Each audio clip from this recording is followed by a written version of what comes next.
Comme ça, y en a qui pensent que je connais pas ça, radio. Hey, on est dans la Ligue nationale ici.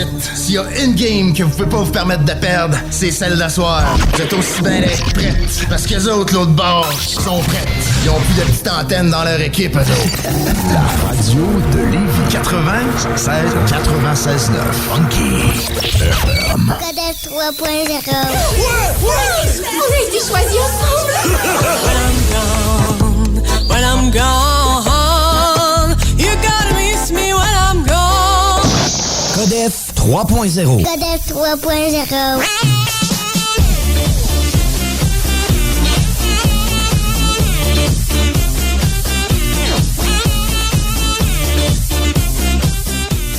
Bon samedi tout le monde, merci d'être avec nous. Il est présentement 13h02. Nous sommes samedi le 27 octobre 2018. Je manque de souffle. C'est Codef 3.0 qui s'installe dans vos oreilles jusqu'à 15h avec Manon Poulain, Éric Péloquin et Alex Saraf.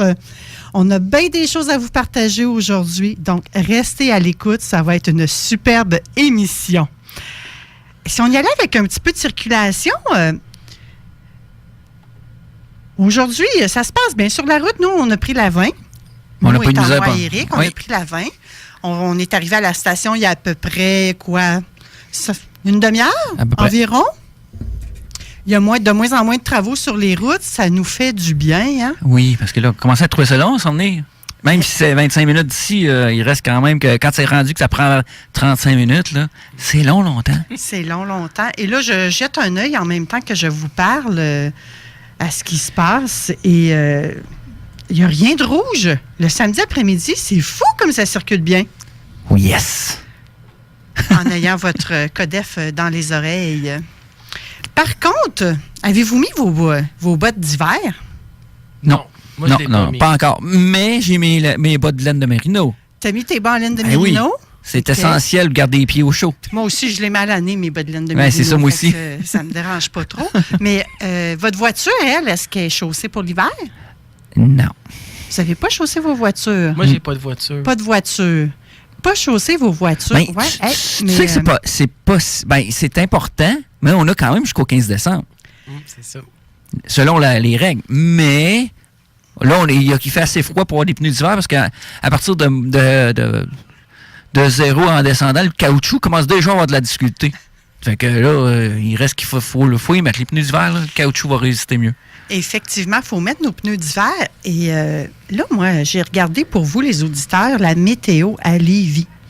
Présentement, il fait 1 degré, température ressentie, -5. Oui, c'est ça. C'est pour ça que j'avais un petit frisson en sortant tantôt. Oui, il fait froid.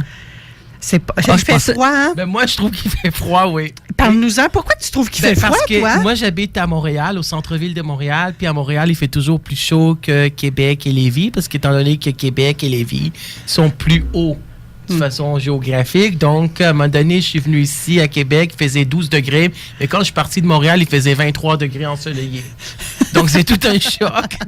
On vient en T-shirt, puis là, tu te rends compte qu'il fait 12 degrés, il faisait 24 ensoleillés à Montréal. Mais là, ce matin, il ne devait pas faire 24 à Montréal. Non, il ne fait pas 24, il fait peut-être 12, là, je sais pas. Mais... il fait toujours 5-10 degrés plus. Oui, c'est ça. Ou 5 degrés, tu sais.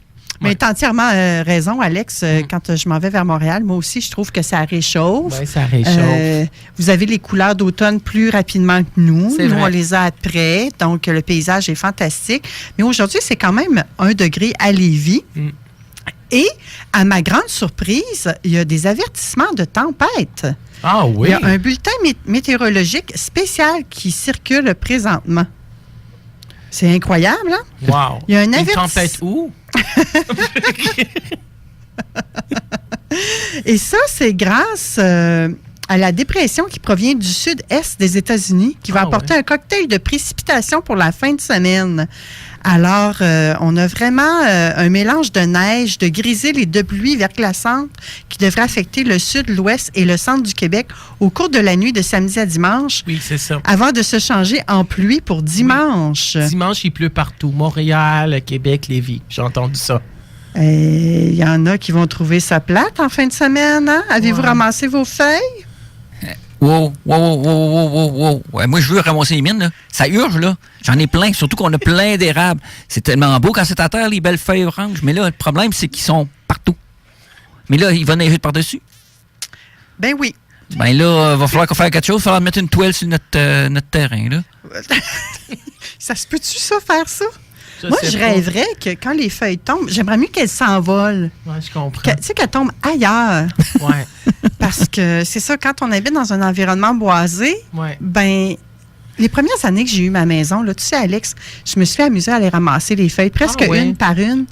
Et mine de rien, j'avais plus de 40 sacs oranges. Tu sais, les gros Oh sacs. my là, gosh, mais ouais, je comprends. c'est incroyable, là. Ouais. Et là, cette année, ben, on n'en a pas un de ramassé. Et maintenant, on ne fait plus ça. Ce qu'on fait, c'est qu'on les souffle dans la forêt. OK. Et je fais ça depuis plus d'une dizaine d'années. Et ça sert de remplissage. OK. Donc, là où j'avais plus une forêt, comment j'appellerais ça, moins belle, où le terrain n'était pas Ouais. égalisé, ben, ça commence à prendre de l'ampleur. Et OK. mon terrain s'agrandit d'année en année. Donc, j'ai de plus en plus de feuilles à ramasser d'année en année. Moi, j'ai pas de feuilles à ramasser parce que moi, c'est un immeuble de 13 étages, puis je suis au 4e étage, puis j'ai un grand appartement 3,5. Donc, j'ai juste mon balcon, puis il n'y a pas de feuilles dans mon balcon. Il n'y a pas de feuilles dans ton balcon. Non, il y en t'es a chanceux. pas à T'es date. Là, chanceux. il y a de la neige, là, mais ça va venir tantôt, là. Plus tard. Tantôt, ouais. Plus tard ou tantôt. Mais est-ce que ça te manque, les feuilles? Oh non, moi, je suis correct avec ça. J'aime ça habiter dans un appartement. Pour à date, là. Puis peut-être acheter une maison dans le futur, là, dans 3-4 ans, peut-être. Un condo. Une maison, ça serait bon, mais moi, je suis quelqu'un qui a besoin d'habiter au centre-ville de Montréal. OK. Parce que j'ai pas de voiture, j'ai jamais eu mon permis. Donc, ce qui fait en sorte qu'il faut que ça soit proche de partout. Sinon, je serais pas capable. J'ai mon appartement là depuis 19 ans. Donc, dès que je suis parti de chez mes parents, donc là, il faudrait que j'achète quelque chose qui est à côté. Sinon, ça marchera pas. Là. Donc, je me connais. Ça serait le fun d'habiter dans une maison, un bungalow, mais là, il faudrait s'éloigner. Ça, je le ferai pas. T'es pas prêt à faire Non, ce je le move-là. ferai pas. Moi, non, pas pour l'instant. Là, je suis bien où je suis. T'es un gars de ville, toi. Moi, j'ai besoin de la ville. Est-ce que t'es né en ville? Ben j'ai vécu à Dollard-des-Ormeaux pendant plusieurs années. Tu sais, mon enfance, mon adolescence, j'ai vécu à Dollard-des-Ormeaux. Puis mes parents avaient acheté un bungalow. Puis le bungalow, c'était, il y avait une cour, puis il y avait des feuilles. Puis on avait une piscine pour les enfants. On est 3 enfants, moi, ma soeur, mon frère. Donc la piscine n'était pas creusée. Tu sais, on était enfants, là, et adolescents. Donc, tu sais, j'ai aimé ça. Mais en même temps, quand je suis venu, j'ai commencé à travailler. À l'Université de Montréal, j'ai été étudiant au bac puis à la maîtrise. Et là, je suis parti de chez mes parents. J'avais quoi? J'étais fin adolescence, là. Je pensais que t'allais dire quand t'étais vieux garçon. Non, pas du tout. En 99, puis là, j'ai 42. Là, j'avais comme 21, là. Non, OK. Non, 21. J'avais comme 21, je pense, quand je suis parti de chez mes parents. Puis c'est ça. Donc, je suis allé en appartement. J'ai pas eu de coloc, moi, dans ma vie, là. Je suis allé tout seul. J'aime vivre seul. T'aimes vivre seul. Ouais, mais quand j'étais en couple, on vivait ensemble, là, mais tu sais, j'aime avoir mon appartement seul maintenant. Je suis content, là. Je suis bien content, puis ça me manque pas les feuilles, là. Mais tu sais, acheter une maison, c'est un beau projet, mais c'est un grand investissement aussi, là. Effectivement. Mais c'est le fun qu'on a sa propre maison. Effectivement. Mais tu sais, c'est pas tout le monde qui a les mêmes rêves, les mêmes objectifs, Ouais, les c'est mêmes ça. vies dans une vie. Hein? Ben oui, je sais. Et on n'est pas tous obligés de rentrer dans le carcan, que j'allais dire, dans la c'est fameuse sûr. boîte de commence par venir au monde, aller à l'école. Ben ouais, je Après sais. ça, trouve-toi une chum, une blonde, marie-toi, Ben ouais. aie des enfants. Ou j'ai oublié de plugger le travail là-dedans. Vous voyez que c'est pas important de faire ça dans l'ordre. Hein? Regarde, Je c'est sais. quoi l'ordre d'ailleurs? Hein? Ouais, c'est sûr. C'est ça, c'est propre à chacun, j'oserais Ouais, dire. c'est Donc, alors, mesdames et messieurs les auditeurs, la belle voix que vous entendez, que vous ne connaissez pas, eh bien, c'est Alex Saraf. Là, vous avez compris déjà un peu le parcours de sa vie, de l'enfance jusqu'à son appartement où il vit sur son balcon. C'est ça qu'il nous a dit. Non, il n'a pas dit qu'il vivait sur son balcon, mais où il n'y a pas de feuilles sur son balcon. Mais si t'en veux, moi, tu passeras par chez nous avant de partir. Je vais t'en donner un sac. Je comprends. On en remplira pour toi. Ah oui, t'as encore les 40 sacs?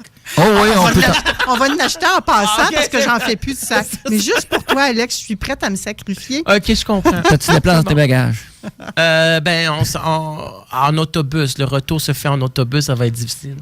Ah, il y a de la place en dessous de l'autobus? Ouais, je sais. Plutôt que de mettre les bagages, on Ouais, mettra ouais, les c'est feuilles. Il me semble que je vois le gars, tu sais, s'en aller. Il veut absolument avoir des sacs d'Halloween, là, orange, sur son balcon. Mais puis tu emmener vois, ça dans dans l'autobus. mon bloc appartement, il n'y a personne qui vient pour Halloween. Non? Ils sont venus une fois, les enfants, puis depuis 18 ans, ils sont jamais revenus. Mais c'est pas que moi qui... Tu t'étais déguisé en quoi cette fois-là? Là, je me suis pas déguisé, j'ai pas pensé qu'elle allait venir. En 19 ans, il n'y a qu'une seule fois, je pense, qu'ils ont cogné à ma porte. Parce que dans mon immeuble, il y a 70% des gens qui habitent là, c'est des personnes âgées. Mais c'est pas Primodique, puis c'est HLM, là, c'est pas ça du tout. Oui. OK. Et donc, les gens, j'aurais pensé que toi, tu aurais eu plein de petits monstres à l'Halloween. Ah non. Vu que justement, Non, que j'achète les t'habites au bonbons pour mes centre-ville. étudiants, c'est assez. J'achète les bonbons pour mes étudiants. OK, je pensais que c'était les étudiants qui donnaient des pommes ou des bonbons. Non, c'est le Non, prof moi, qui donne ça. Moi, je leur donne des bonbons pendant qu'ils font l'examen. Puis là, je leur ai promis, parce qu'ils m'ont dit, on peut-tu avoir des bonbons pour Halloween? Parce que ils ont une évaluation pédagogique vendredi. Donc, pour les deux groupes, étant donné que l'Halloween, c'est le 31, je vais leur...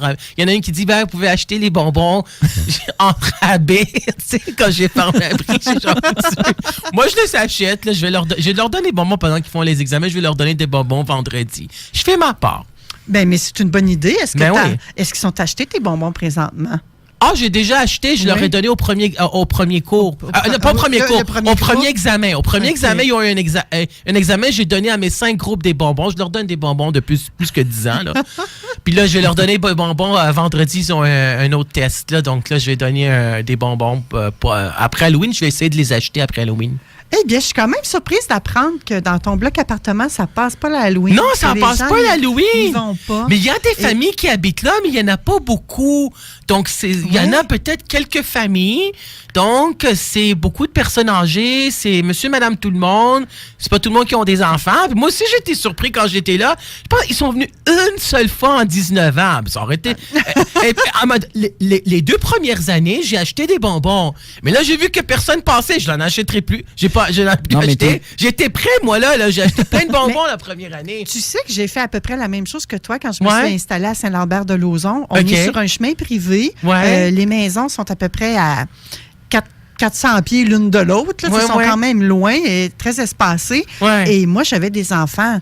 Donc, on décore à l'extérieur. Je comprends. On achète beaucoup, mais beaucoup de bonbons parce que là, on dit on a décoré, on va avoir plein de monde. Mais non, je suis restée collée avec tout ça. Ben, t'as-tu mangé tous les bonbons? Vous avez mangé tous les bonbons? Non. Ce que j'ai fait, par contre, je travaillais au gouvernement. OK. Le lendemain, je suis arrivée au bureau avec tous mes bonbons. Ben, c'est bon! Et là, les gens...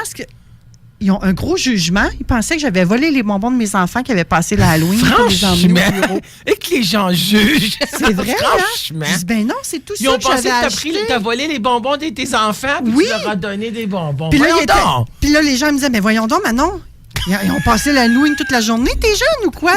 Je dis, non, j'ai dit ça, c'est ce que j'avais acheté. Il y avait vraiment beaucoup de bonbons. Mais vraiment beaucoup. Oh my God! Vraiment? Je comprends. Écoute... plus on donne, plus on reçoit, qu'ils disent, mais cette fois-là, ça s'était pas appliqué. Ben oui, mais on pensait que tu les as volés, les bonbons. C'est quand même drôle.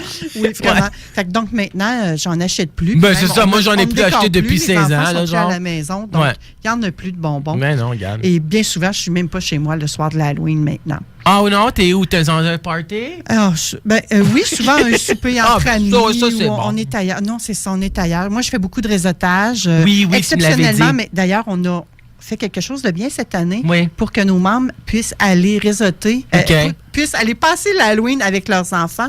Nous ne ferons pas de réseautage mercredi soir le 31. Ah, OK, mais c'est une bonne idée. À nos entrepreneurs. Ben oui, c'est pour les familles. Ben oui, d'être là pour la famille. C'est sûr, c'est important. Alex, on se jase quand même depuis quelques minutes déjà. Dis-moi, moi, j'aimerais ça que... Moi, si tu avais à te présenter en 1 minute, là, qu'est-ce que tu dirais de toi? OK, donc, tu dois me timer 60 secondes. Bonjour, je m'appelle Alex Sarraf, je suis psychopédagogue de formation et enseignant en psychologie au Cégep de Saint-Laurent. Et mon livre de vulgarisation en psychologie a été publié chez Béliveau Éditeur. La psychologie pour apprécier l'humain. La vie est belle et simple, ce sont les gens qui la rendent triste et compliquée.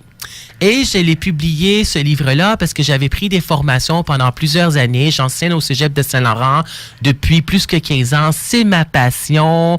J'adore enseigner. J'aime lire. J'aime écrire. Puis je voulais partager mes connaissances théoriques et pratiques avec le grand public. Donc, j'ai écrit ce livre dans un langage simple. C'est mon premier livre à date. Voilà, donc c'est ce qui fait en sorte que je suis écrivain depuis 1 an. Là, il reste 2 secondes. C'est terminé. Wow! Ouais. Bravo. Mais en fin de compte... Est-ce que tu t'es pratiqué tout le long de la route à matin? Non, je me suis pas pratiqué. C'est que moi, j'ai appelé depuis avril, mai, juin, juillet, août, septembre, octobre. Ça fait 7 mois que j'appelle les bibliothèques qui n'ont pas acheté mon livre à date, qui n'ont pas fait l'acquisition auprès d'une librairie agréée. Donc, quand je dis bonjour, je m'appelle Alex Arabe, je suis psychopédagogue. Donc, c'est comme si c'était enregistré dans ma tête. C'est comme ça que j'ai vendu mon produit. Puis là, il y en a qui... Comme les cégeps, je vais parler des cégeps, j'enseigne au Cégep de Saint-Laurent depuis plus que 15 ans à Montréal. Puis là, 2/3 des cégeps, quand mon livre est sorti, il n'y avait qu'un seul cégep qui l'avait acheté. Oh. Parmi 48, là. Là, 2/3 l'ont acheté. Puis j'ai parlé avec la bibliothécaire dans chacun des cégeps qui fait l'acquisition. Donc, je dis bonjour, je m'appelle Alexandre. Comme je l'ai dit, les premières 30 secondes. 1/3, je l'ai envoyé les livres gratuits, puis 2/3 l'ont acheté. J'ai envoyé 75 livres dans les bibliothèques. OK. Montréal, en région, etc. Là. Donc là, Alex, tu aurais dû venir à mon émission avant. Nous, on t'a enregistré aujourd'hui. 5 minutes après la fin de l'émission, le podcast est disponible sur le site 969fm.ca dans la section podcast. OK. L'émission Codef 3.0. Oui. Le podcast va être là. Tu vas pouvoir réutiliser la portion où tu te présentes à volonté. Oui! Ah, ben c'est bon, enregistrez-moi. Envoyez-moi le podcast, je vais le mettre sur Facebook et partout. Et si on a des auditeurs qui nous écoutent présentement et qui aimeraient ça communiquer avec nous, Éric, tu nous donnes les numéros, s'il vous plaît? Bien sûr, au 418 903-5969 ou encore le 1-844-903-5969 ou encore par texto au 581-511-96 ou encore par courriel à studio@969fm.ca. Donc, si vous nous écrivez, on va demander en direct à Alex de vous répondre. Bien sûr. Et si vous voulez jaser avec nous, allez-y, parce qu'aujourd'hui, là, on va vraiment avoir du fun. C'est vraiment une émission familiale, Codef 3.0. Hein. On vous le dit à chaque semaine, mais c'est vraiment ça. Et aujourd'hui, moi, je veux qu'on en apprenne davantage sur toi, Alex. C'est quoi tes valeurs non négociables, toi? Le respect. Non négociable. Je pense qu'il y a beaucoup de choses qui peuvent se négocier. Le respect puis la non-violence. La non-violence dans les relations de couple, dans les relations interpersonnelles, pas de violence verbale, physique, psychologique, sexuelle, économique, spirituelle. Donc ça, c'est non négociable. La violence, je crois à la fidélité, que ce soit en amour ou en amitié. Pour moi, une faute avouée est à moitié pardonnée. Donc, les gens qui blessent les autres, mais qui s'en excusent pas et qui n'ont pas, et qui nient et que c'est jamais de leur faute et qui reprennent la même chose et qui font mal encore et qui c'est jamais de leur faute puis ils apprennent pas de leurs erreurs puis que c'est toujours la faute de l'autre puis et ils nient comme si ça n'a pas existé. Pour moi, ce n'est pas pardonné puis j'ai pas besoin de pardonner pour quelque chose que la personne dit que ça s'est pas arrivé. Donc je pardonne pas pour quelque chose qui n'est pas arrivé. Hein. Donc ça, pour moi, c'est non négociable. Je n'ai pas pardonné des gens qui ont tout nié, qui n'ont jamais pris la responsabilité. Je ne pardonne pas pour quelque chose qui n'a pas existé selon eux. Ça veut dire que ça n'a pas existé. Ça, c'est non négociable. Je suis quelqu'un qui croit aussi aux droits d'auteur. Ça, c'est important. Non négociable aussi. C'est difficile aussi pour... je veux aussi des gens qui me jugent pas, qui m'aiment, qui m'apprécient, qui sont de mon côté. Ça, c'est important. Donc, puis... Mais tu sais que c'est pas facile, ça. C'est facile. Mais il y a des affaires... Non négociable, c'est difficile à dire. Mais non négociable, pour moi, c'est la violence. Ça, j'accepterais pas ça. Okay. Violence au travail, violence dans les relations de couple, amicales, ça, c'est non négociable. Et Alex, quand tu parles de respect, parce que le premier que tu nous as dit, c'est le respect. Ouais. Mais le respect, Tu le définis comment, toi, le respect? Est-ce que c'est le respect des lois, des règlements, des procédures ou c'est le respect de l'être humain ou c'est carrément autre chose? C'est tout ça. C'est un mélange de tout ça, mais c'est un respect de respecter la personne telle qu'elle est, de ne pas la dénigrer, de ne pas la dévaloriser, de ne pas la harceler, de ne pas lui faire vivre de la violence psychologique, du harcèlement psychologique, du harcèlement sexuel. Pour moi, c'est non négociable et c'est non recevable. Et ça s'arrête. Moi, là, quelqu'un qui fait ça, là, une chance que tu n'avais pas de table en avant de toi, je pense. Non, moi, je coupe les ponts. Moi, je m'en vais, là, regarde. Là. Non, mais là. Alex, quand tu te lèves le matin, là, t'es quel genre d'homme, toi? T'es très content, très heureux, très joyeux, hâte de commencer ma journée. Je suis un lève-tard et un couche-tard. Donc, quand je me lève, est-ce qu'il faut que je me lève? Parce que si je n'enseigne pas à 8 heures, je peux me lever à 10h, 11h le matin. Ça va, puis même à midi, si j'ai dormi à 1h, 2h. Ça dépasse la fin de semaine, je dors plus tard aussi, là. Mais oui, ben ce matin, aujourd'hui, on est samedi, d'après moi, t'as pas dû dormir tard aujourd'hui? Hier, un petit peu tard, mais aujourd'hui, non, aujourd'hui, j'ai pas dormi. Ce matin, non, je me suis réveillé, il était comme 7h45. OK. Parce que je devais... Là, t'étais-tu quand même joyeux, heureux? Oui, j'étais heureux, j'étais content de venir ici. Je suis quelqu'un qui est heureux dans la vie. Je prône la psychologie positive, le bonheur, puis c'est ça. Un peu, là. D'ailleurs, ce joyeux luron-là, il a sûrement un gros défaut. Ça, je dis pas mon défaut. Moi, je mais on veut le savoir. On veut connaître Alex dans les moindres. Je suis trop gentil, c'est ça mon défaut. Je suis trop gentil. Trop gentil, c'est une qualité. Mais quand t'es gentil, hein? Ça peut être, c'est ça. C'est ça. Gentil, c'est une qualité, mais ça peut être vu comme un défaut. Parce que quand t'es gentil, les gens en profitent. Ils pensent aussi qu'ils peuvent te marcher sur les pieds. Tout à fait. Est-ce que tu te laisses marcher sur les pieds? Non. Tu te laisses pas marcher sur les pieds? Non, puis je réponds. Je suis plus capable. Tu sais, les affaires qu'on a endurées dans la vingtaine, là, rendus à 41 ans comme moi, là, c'est assez. Là. Moi, je dis ça, va trouver quelqu'un d'autre à la garderie. Là. Va te faire un autre ami à la garderie. Tu vas être comme mon ami Sally, ça va, puis tu pars derrière mon dos, goodbye. Okay, mais si tu peux le faire. Mais c'est quoi qui te met de bonne humeur comme ça, toi? Hein? Pourquoi tu es toujours de bonne humeur comme ça dès que tu ouvres les yeux le matin? Je suis heureux, là. Je suis heureux d'être en vie, de faire ce que j'aime, d'avoir écrit mon livre. Ça, c'est un grand bonheur qui est dans ma vie. Écoute, je l'ai écrit, ça faisait 10 ans que je voulais mon livre. À la fin, là, je me suis dit, je sais pas s'il va être publié. C'était comme dernière chance, là. J'allais renoncer à ça. Puis Béliveau Éditeur voulait le publier, puis on fait le bon choix. T'as fait combien? Est-ce que tu as approché beaucoup de maisons d'édition avant? Je leur ai dit aussi, il y en avait quelques-unes, là, que j'ai pas aimé ce qu'ils m'ont fait, puis j'ai pas aimé ce que ça fitait pas. Ce qu'ils voulaient faire, ou qu'ils ne voulaient pas le publier, ou voulaient le publier à certaines conditions que je ne voulais pas. J'ai été ambivalent de le publier pendant 10 ans. Hein? 10 ans? J'ai été ambivalent. C'est toi qui as hésité? J'ai hésité tout au long, pendant 10 ans. Tout au long. Dès le début que j'ai commencé à l'écrire, j'ai hésité ambivalent pendant 10 ans.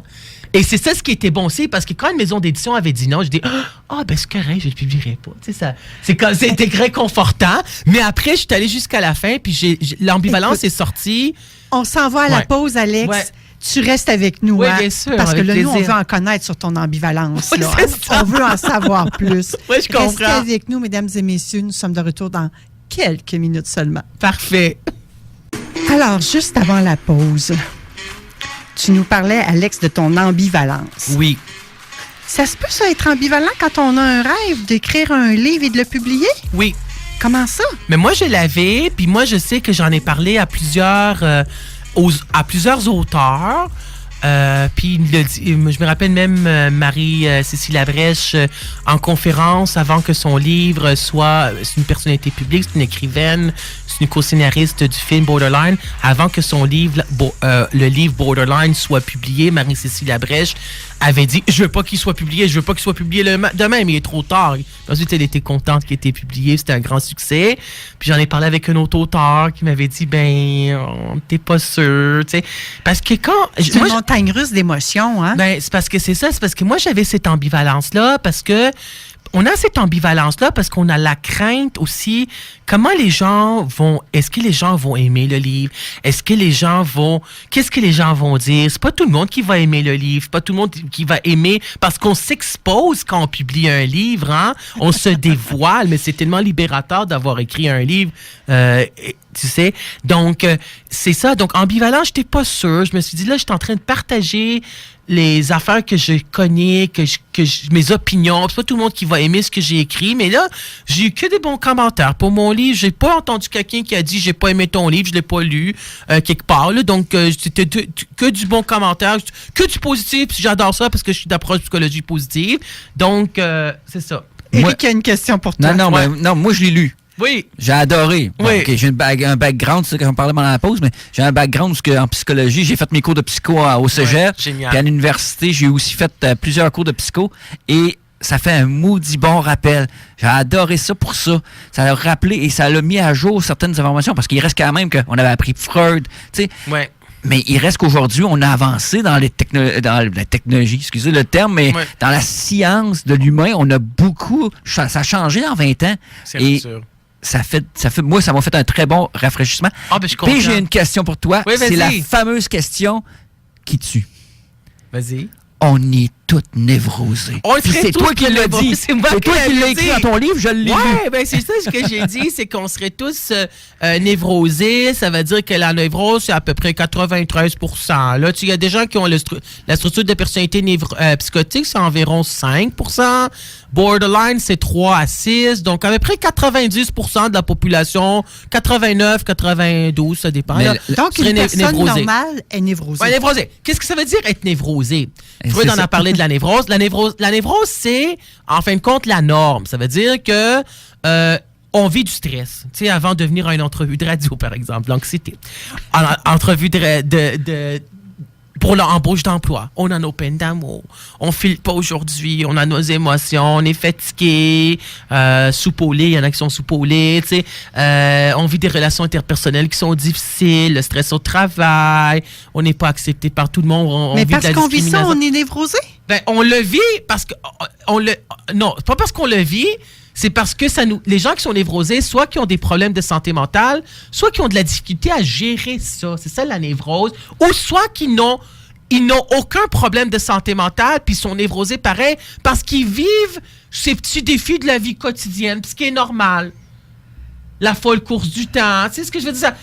Même si on peut avoir des problèmes de santé mentale et vivre des affaires difficiles, mais même si on vit notre quotidien, c'est pas vrai que tout va bien pendant la journée. On a des hauts et des bas. On a des hauts et des bas, puis on se chicane, puis on est fatigué, puis on est en retard. Donc, juste le fait d'avoir ces hauts et ces bas-là, on est névrosé. Oui. On est catalogué névrosé. Oui. Selon Alex Saraf. Selon moi, selon les psychanalystes, selon les psychologues, on serait soit psychotique, soit borderline est à limite, soit névrosé. Mais une chance qu'il y en a un que 13... à peu près quoi, 20%, entre 17 et 20% qui sont les autres que névrosés. Ben, 10%, 5% mais là, on sont parle de des structures de personnes. dans ce cas-là. Schizophrène, Les puis borderline, oui. schizo-affectif, puis délirant. C'est les troubles, c'est le spectre de la schizophrénie et des troubles psychotiques, c'est 5% de la population. C'est la psychiatre que j'ai suivi sa formation, Madame Cournoyer, à l'Institut de santé mentale universitaire, qui l'avait dit. Et à peu près, ils disent que borderline, c'est à peu près 3 à 6% selon le DSM-5. Donc, borderline, c'est entre la névrose et la psychose. Relations interpersonnelles instables, compulsions sexuelles, dépendance affective, violence vécue pendant l'enfance, surémotif, dans le acting out, manipulation, comportement auto-sabotage. En tout cas, il y a plus par rapport à leur identité et ainsi de suite, là. En tout cas, Éric, es-tu content de savoir que tu es névrosé aujourd'hui? Ouais, mais comme moi, hein? C'est quoi, on moi, a tout le monde, là. On a tous nos bas, là. Quand j'ai lu ça... Aujourd'hui, particulièrement, hein? Parce que... Y a-tu quelque chose que tu aimerais faire que tu n'as pas encore fait, toi? Oui. Mes projets futurs... le gros projet, c'est d'avoir publié mon livre. Moi, j'aimerais ça enseigner à l'université. Ça, c'est un projet. À l'université. À l'université. Tu as une université en tête? Ben, Harvard? Dans l'université, je veux comme être chargé de cours parce que j'ai la maîtrise. Je ne pourrais pas être professeur parce que j'ai pas de doctorat. Puis je ne voulais pas faire le doctorat. OK. Parce que moi, je trouvais que c'était comme beaucoup d'années, puis les gens qui sont... Moi, je voulais enseigner au cégep. Donc, moi, mes futurs projets, il y en a beaucoup. Ça veut dire que je finis le projet du livre, fini. Ça se termine jamais, ça. C'est pas qu'il finit, c'est que la 2e année va se finir de promotion, mais il y en aura une 3e, etc. Mais c'est un projet, la publication du livre là, qui a été publié, c'est ça le projet. Puis, en fin de compte, j'aimerais ça à enseigner à l'université, peut-être dans 1 an, 2 ans, 3 ans. Puis, je garde toujours les portes ouvertes pour d'autres possibilités. C'est sûr que j'ai enseigné depuis 17 ans. J'adore enseigner, mais peut-être faire autre chose, je ne sais pas. Des conférences, peut-être? Des conférences, oui. J'aimerais ça donner des conférences. J'aimerais ça. Puis ça, c'est un projet que j'aimerais faire. Des conférences, c'est un beau projet. Et là, tu voudrais faire des conférences sur quel sujet, par exemple? Je peux donner c'est ça, si jamais vous voulez m'inviter pour une conférence, ça me fera plaisir. Que ça soit même à loin de Montréal, je viendrai, là, que ce soit Kentley, Québec, je viendrai. Pour une conférence de 2 heures, mettons 3 heures, 2 heures, ça se fait. Je pourrais donner une conférence sur la santé amoureuse, sur l'amour et le deuil, sur l'adolescence. C'est les thèmes, la santé mentale et la psychopatho. Sur mon livre. Je ne parlerai pas juste de schizophrénie puis de névrosée. Non. Je parlerai d'autres choses. Le trouble d'anxiété généralisée, le TOC, comment on psychopathologise les gens. Hein? On met des étiquettes sur les gens. On dit ça, c'est un TC. Trouble du comportement. Ça, c'est un TP. On va en reparler plus tard. Ouais, vas-y.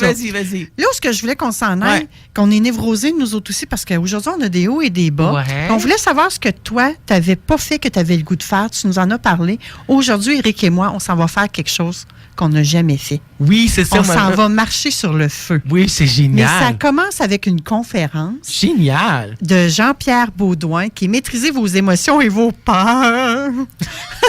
Et ça se termine avec une marche sur le feu ce soir au manoir du Lac-de-Lage. Donc, ce matin, Éric, lui, on dirait qu'il y a le phénomène inverse qui s'est produit. Parce que c'est un cadeau que je lui offre. J'ai décidé que c'était son cadeau de fête. Oh my God, puis tu te fais marcher sur le feu? Oui, mais il était Pourquoi d'accord. Tu fais ça? Ah, il était d'accord. Oui, il était d'accord. Est-ce que tu lui donnes un cadeau comme des vêtements ou quelque chose pour qu'il fasse ça? Non. Tu donnes pas de récompense? Non. OK. La récompense, c'est de le faire avec moi.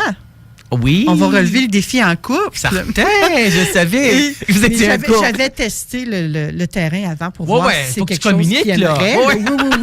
Effectivement. Et ça a bien donné parce qu'on était dans un kiosque CJMD au salon de Thérèse Gagnon. Et M. Jean-Pierre était en billet avec nous. Là. Et moi, quand j'ai vu ça, je me suis dit, my God, ça y est, c'est là que j'achète les billets. Et je reviens à la table de CJMD, je dis, chérie, j'ai ton cadeau de fête entre les mains. Mais vous allez être combien de personnes qui vont marcher sur le feu? Combien de participants? J'ai aucune idée combien de personnes il y a, mais il y a plusieurs. D'après moi, on doit être une 50aine minimum. Wow, mais tu sais, ça, c'est la maîtrise de soi. Maîtrise de soi, c'est... Mais dans ce cas-là, je peux te poser une question? Vas-y. Dans ce cas-là, qu'est-ce qui arrive? Et ont-tu dit qu'est-ce qui arrive à ton cerveau quand tu fais ça? Y a-tu comme un neurotransmettre? Moi, j'imagine qu'il va tout nous expliquer. Il faudrait qu'il explique. Hein? J'imagine ce soir qu'il va nous expliquer un petit peu comment c'est vraiment intéressant. Que ça fonctionne. Tu m'en donneras des nouvelles. C'est vraiment pour... Comment ça a été? Moi, je pense tu m'écriras sur Facebook. Et d'après moi, on ne dort pas de la nuit parce que là, écoute, on doit être vraiment boosté à bloc. Mais sur Facebook, tu m'écriras demain comment ça a été. C'est sûr. C'est sûr que vous allez en entendre parler. Génial. Oui, je vais voir ça. Lui, quand il a su ça, il s'est dit, moi, il faut que je me protège les pieds. Il faudra que je me mette de la crème solaire. Mais non, tu marches comme ça. Je l'ai vu dans une vidéo. J'ai vu dans une vidéo sur VHS, il parlait de psycho, puis c'était dans certaines cultures que j'ai vu qu'il marchait sur le feu. Je l'ai vu dans une vidéo. Il disait c'est la maîtrise de soi. Mais ils n'ont pas dit plus que... Oui, c'est ça. C'est carrément ça. C'est ça. C'est affronter ses peurs. C'est pour ça qu'il y a 4 heures en premier. Il y a 4 heures où ils vont te booster. Ils vont te demander à être capable de dire, toi, là, si jamais, mettons, t'es là parmi les 5 ans puis tu veux pas le faire, t'as trop peur, ben j'espère qu'ils vont pas te pousser. Non, c'est optionnel. Il y a des gens aussi qui sont plus observateurs. Sûrement qu'il y en a qui ne le feront pas. Puis il y en a peut-être qui vont arriver là avec l'idée de le faire, ils le feront pas. Et d'autres qui arrivent là avec l'idée je le ferai pas, puis finalement, moi, je l'aurais pas fait. Moi, j'aurais peur. Moi, je veux le faire. Ben, toi, tu devrais le faire. Et j'aimerais être la première à le faire. Fais-le en première. Vas-y, J'aimerais être la mets ton- première à le faire. Tu devrais. J'ai monté les attentes. C'est le courage, Moi, hein? Je sors de ma zone de confort et c'est vraiment C'est ça, sortir de dans sa zone cette de confort. optique-là que je vais Ben, faire c'est cette bon. activité-là. ce Génial. soir. On va s'en reparler. Mais oui. Ça va-tu être filmé? L'ambivalence, j'en ai aucune idée, Ok. mais il faudrait bien. C'est bon, oui, vas-y. hey, ça me prend quelqu'un qui vient me filmer. Très bon point. On va Ouais, tu as trouver filmé quelqu'un ça sur dans la- Facebook. Oui. Puis tu vas voir les likes puis les commentaires.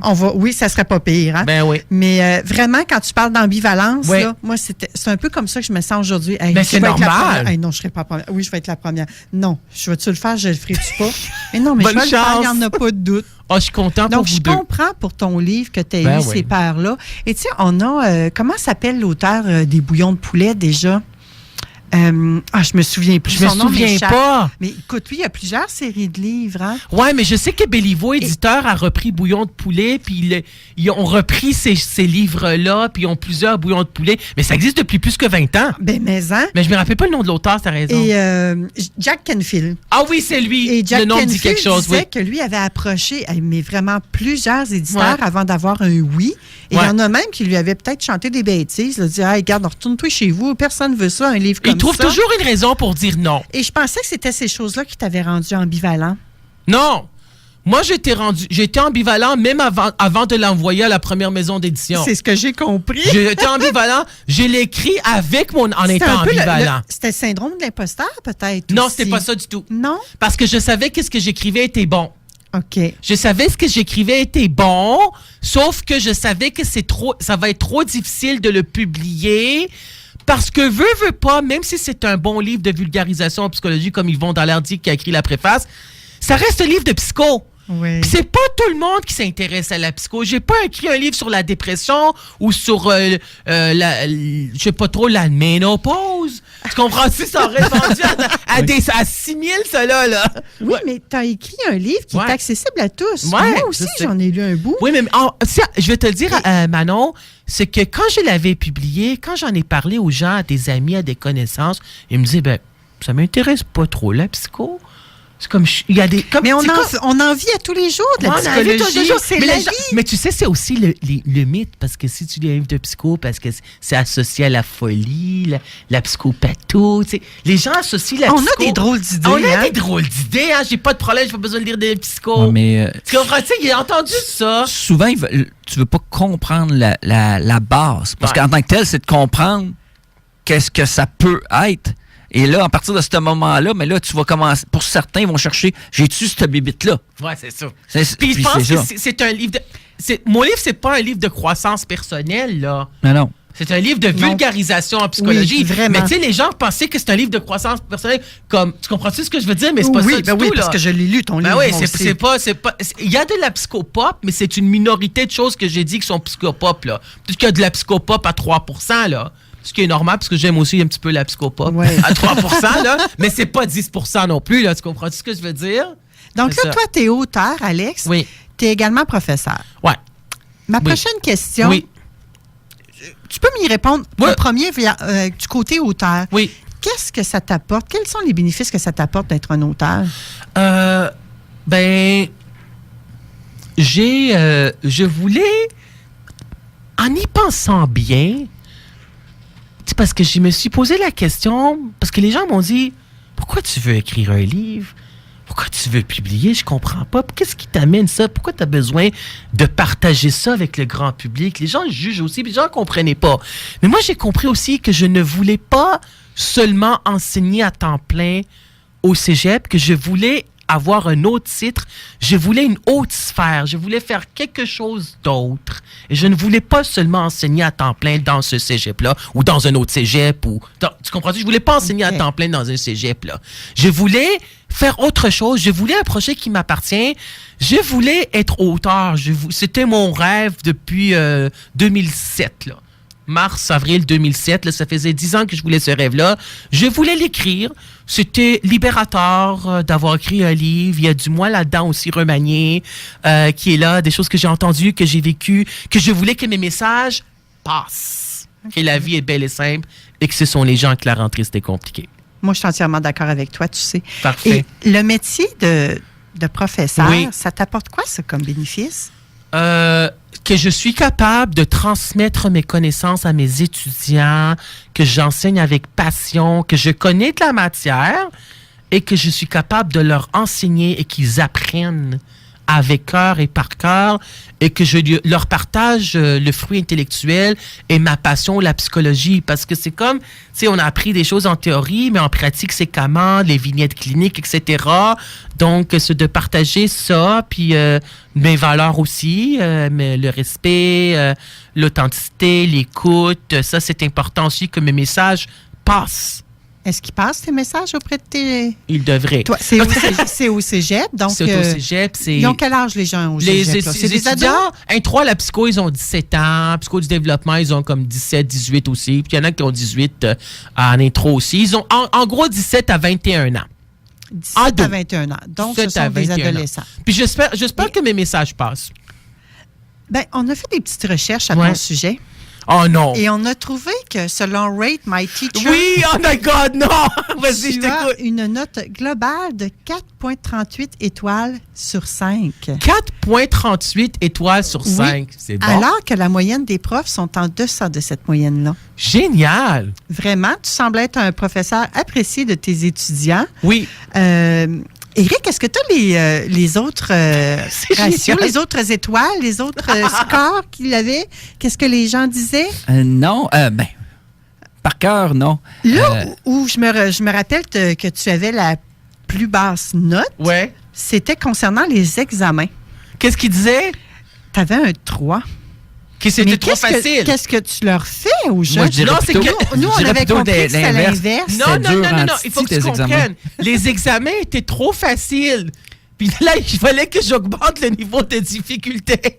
Ah oui, nous, les élèves, tu vois, nous, on n'avait pas compris ça comme ça. Vous avez compris qu'ils étaient trop difficiles. Là, ils sont rendus plus difficiles. Parce qu'ils étaient trop faciles, je pense. Ils n'étaient pas faciles. Ils n'étaient pas assez faciles. Ils n'étaient pas assez difficiles. Ils étaient trop faciles, trop courts. Donc, ou c'est le professeur qui était pas assez sévère dans la correction? Ben moi, je suis moyennement... moi, je suis pas si sévère que ça. Là. Est-ce que je suis sévère moins que les autres professeurs quand ça m'appartient? Là?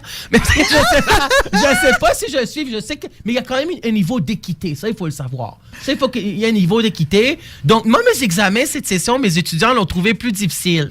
Mais les autres années, depuis l'année passée, il y a 2 ans, 3 ans, ils ont trouvé mes étudiants... J'ai juste cette session que les étudiants ont trouvé les examens plus durs. Mais les autres années, non! Ils ont trouvé que l'examen... tu sais, il y a sur Rate My Teachers un commentaire que je vais te dire. Là, tu sais quoi? Vas-y, je t'écoute. Tu as ce prof, point d'interrogation, tu passes le cours. C'était écrit ça. Ça veut dire que le cours est facile. Le prof enseigne bien. Les examens sont pas difficiles. Mais là, ils l'ont trouvé difficile cette session. C'est pour ça ton 5, quand tu dis que c'est facile, c'est un 5. Oui, il y a 5 étoiles. Hatefulness, donc t'es... Oui, 5 étoiles pour facile. Oui, ils ont trouvé facile le cours. Aidant, etc., un 4. Clair, 4 aussi. C'est bon. Connaissance, un 5. Génial, 5 sur 5. Textbook use, donc utilisation du manuel à 4. Ouais. Là, on parle-tu du DSM-5? Là? Non. C'est pas le DSM-5. C'est initiation à la psycho-parent-pitié, psycho-développement, le papalia. Avant, on avait le burger, puis etc. Ouais, c'est ça. Le dernier, mais c'est celui que Manuel a dit. Mais c'est bon, Rate My Teachers, mais c'est parce qu'il y a des commentaires aussi. Pas en ce qui me concerne, mais sur d'autres profs dans d'autres cégeps que je trouvais que parfois, il ne faut pas mettre ce genre de commentaires. Ça bitch un peu aussi, hein? J'en ai vu un, là. J'en ai lu, là. Mais je dirais pas dans quel cégep. Ça le frôle professeur. l'irrespect. Qu'est-ce qui est écrit? Non. C'était écrit, vous avez ce prof. C'est un prof gars, là. Mâle, de sexe masculin. C'est écrit, vous avez ce prof, les gars, faites-lui un clin d'œil, vous allez passer le cours. Puis sur Rate My Teacher, j'imagine que vous n'avez pas le droit d'aller supprimer ça. Puis ça donne rien d'argumenter non plus. Mais non, mais tu peux pas. C'est gratuit, ça, là. C'est gratuit. Et inacceptable. Inacceptable. Mais la plupart, c'est correct. Oui. mais c'est aussi la perception de l'étudiant. Puis là, on n'est pas responsable de la perception de nos étudiants, là. Et tu l'as très bien dit. On n'est pas responsable de la perception des étudiants, de comment... Moi j'avais une de mes anciennes, juste te dire, si tu me permets, j'avais une de mes anciennes étudiantes, il y a 1 an ou 2 ans, tu sais qu'est-ce qu'elle m'avait dit? Elle était vraiment intelligente, cette fille-là. Elle est rentrée dans mon bureau, on jasait, puis tu sais, elle dit, Monsieur Saraf, vous êtes responsable de ce que vous dites en classe. Vous n'êtes pas responsable comment c'est perçu et comment c'est interprété ce que vous dites. Comment qu'ils comprennent, comment ils le répètent. Parce que quand il le répète de façon différente. C'est le phénomène aussi parfois de la rumeur. Il y a un élément, parfois tu dis la même chose, il entend d'autres choses, ou il interprète. Ce qu'on répète, on ne répète pas exactement ce que la personne a dit. Effectivement. Moi, je ne suis pas responsable de ça. Je suis responsable de ce que je dis et je m'assume et je m'affirme. Et j'ai un bon style d'enseignement. Je crois. Pour te rendre là où tu es rendu, Alex, est-ce que tu as fait appel à un mentor ou à des gens qui t'inspirent? Puis pourquoi? J'ai des connaissances qui sont psychologues, sexologues, des gens à qui je faisais confiance, à qui j'ai parlé. J'avais des amis, les membres de ma famille. Tu sais, les gens qui ont aussi validé mon livre. Oui. Tu sais, sexologues, psychologues, sociologues. Donc, je leur faisais confiance. Je faisais confiance aussi à la vie. Puis, je savais qu'en publiant le livre, ben, mon ambivalence allait... Non, mon ambivalence n'était plus là. La journée quand Béliveau Éditeur avait dit que mon livre est à l'imprimerie. OK. C'est la journée que mon ambivalence est partie. Puis, je ne l'ai pas vu. Je ne l'ai pas eu depuis. Ça veut dire depuis où? 2017, je n'ai pas eu mon ambivalence. Puis c'est pas revenu. Je l'ai publié, c'est fini. Je l'assume. On passe à autre chose. On passe à autre chose, mais c'était là pendant 10 ans quand même. Là. C'était long, là. Puis je l'ai écrit dans mon livre, là. Tu sais, comme ceux qui vont lire mon livre ou qui vont l'acheter. Tu sais, qu'est-ce que j'ai écrit dans l'avant-propos? Ce livre met fin à un beau parcours de projets rempli de motivation écrivaine, d'efforts intellectuels, de recension des écrits, de collecte d'informations formelles et informelles, de réflexions professionnelles et personnelles, ainsi que de désir et d'ambivalence à ce qu'il soit publié. Il s'agit d'une belle trajectoire d'écrivain que j'ai aimé traverser. Avec la publication de ce livre, je souhaite de tout cœur pouvoir faire passer le message que la vie est belle et simple et que ce sont les gens que la rentrée, c'était compliqué. Sur ce, restez là, car après la pause, on parle dans le dos des ados.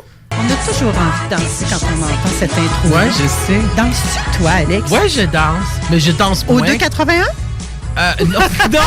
Non, arrête! Dans les discothèques, parfois, mais c'est très rare. Dans la vingtaine, je sortais avec mes amis, mais là, j'ai 41 ans quand même, là. Je peux te dire que depuis 1 an, je suis même pas allé sortir pour danser. OK. Depuis cet été, je suis même pas allé une fois. C'est ton livre qui a pris toute la place. Ben, je le sais. Est-ce que tu vas au cinéma parfois? Ouais, je vais au cinéma.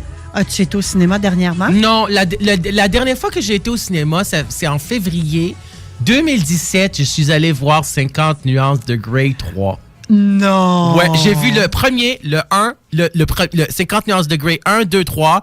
Et dans le temps, j'y allais pour voir Twilight 1, 2, 3, 4, 5. OK. Et là, maintenant, ben moi, je sais que tu as des caméras parce que les gens ne nous voient pas, mais en studio, tu filmes. Oui. Donc, indiscrétion, après 50 nuances de gris, tu t'es pratiqué? Non! Non, pas du tout! J'ai acheté... Après Twilight, d'abord? Non, OK. Non. Pourquoi tu as des caméras, d'abord? C'est pour tourner des films, ça? Non, c'est pour filmer des capsules vidéo chez moi pour les mettre sur YouTube par rapport à mon livre et aussi les entrevues de radio. Mais là, moi, je regarde ton cinéaste, là, et il n'est pas tout à fait d'accord avec toi.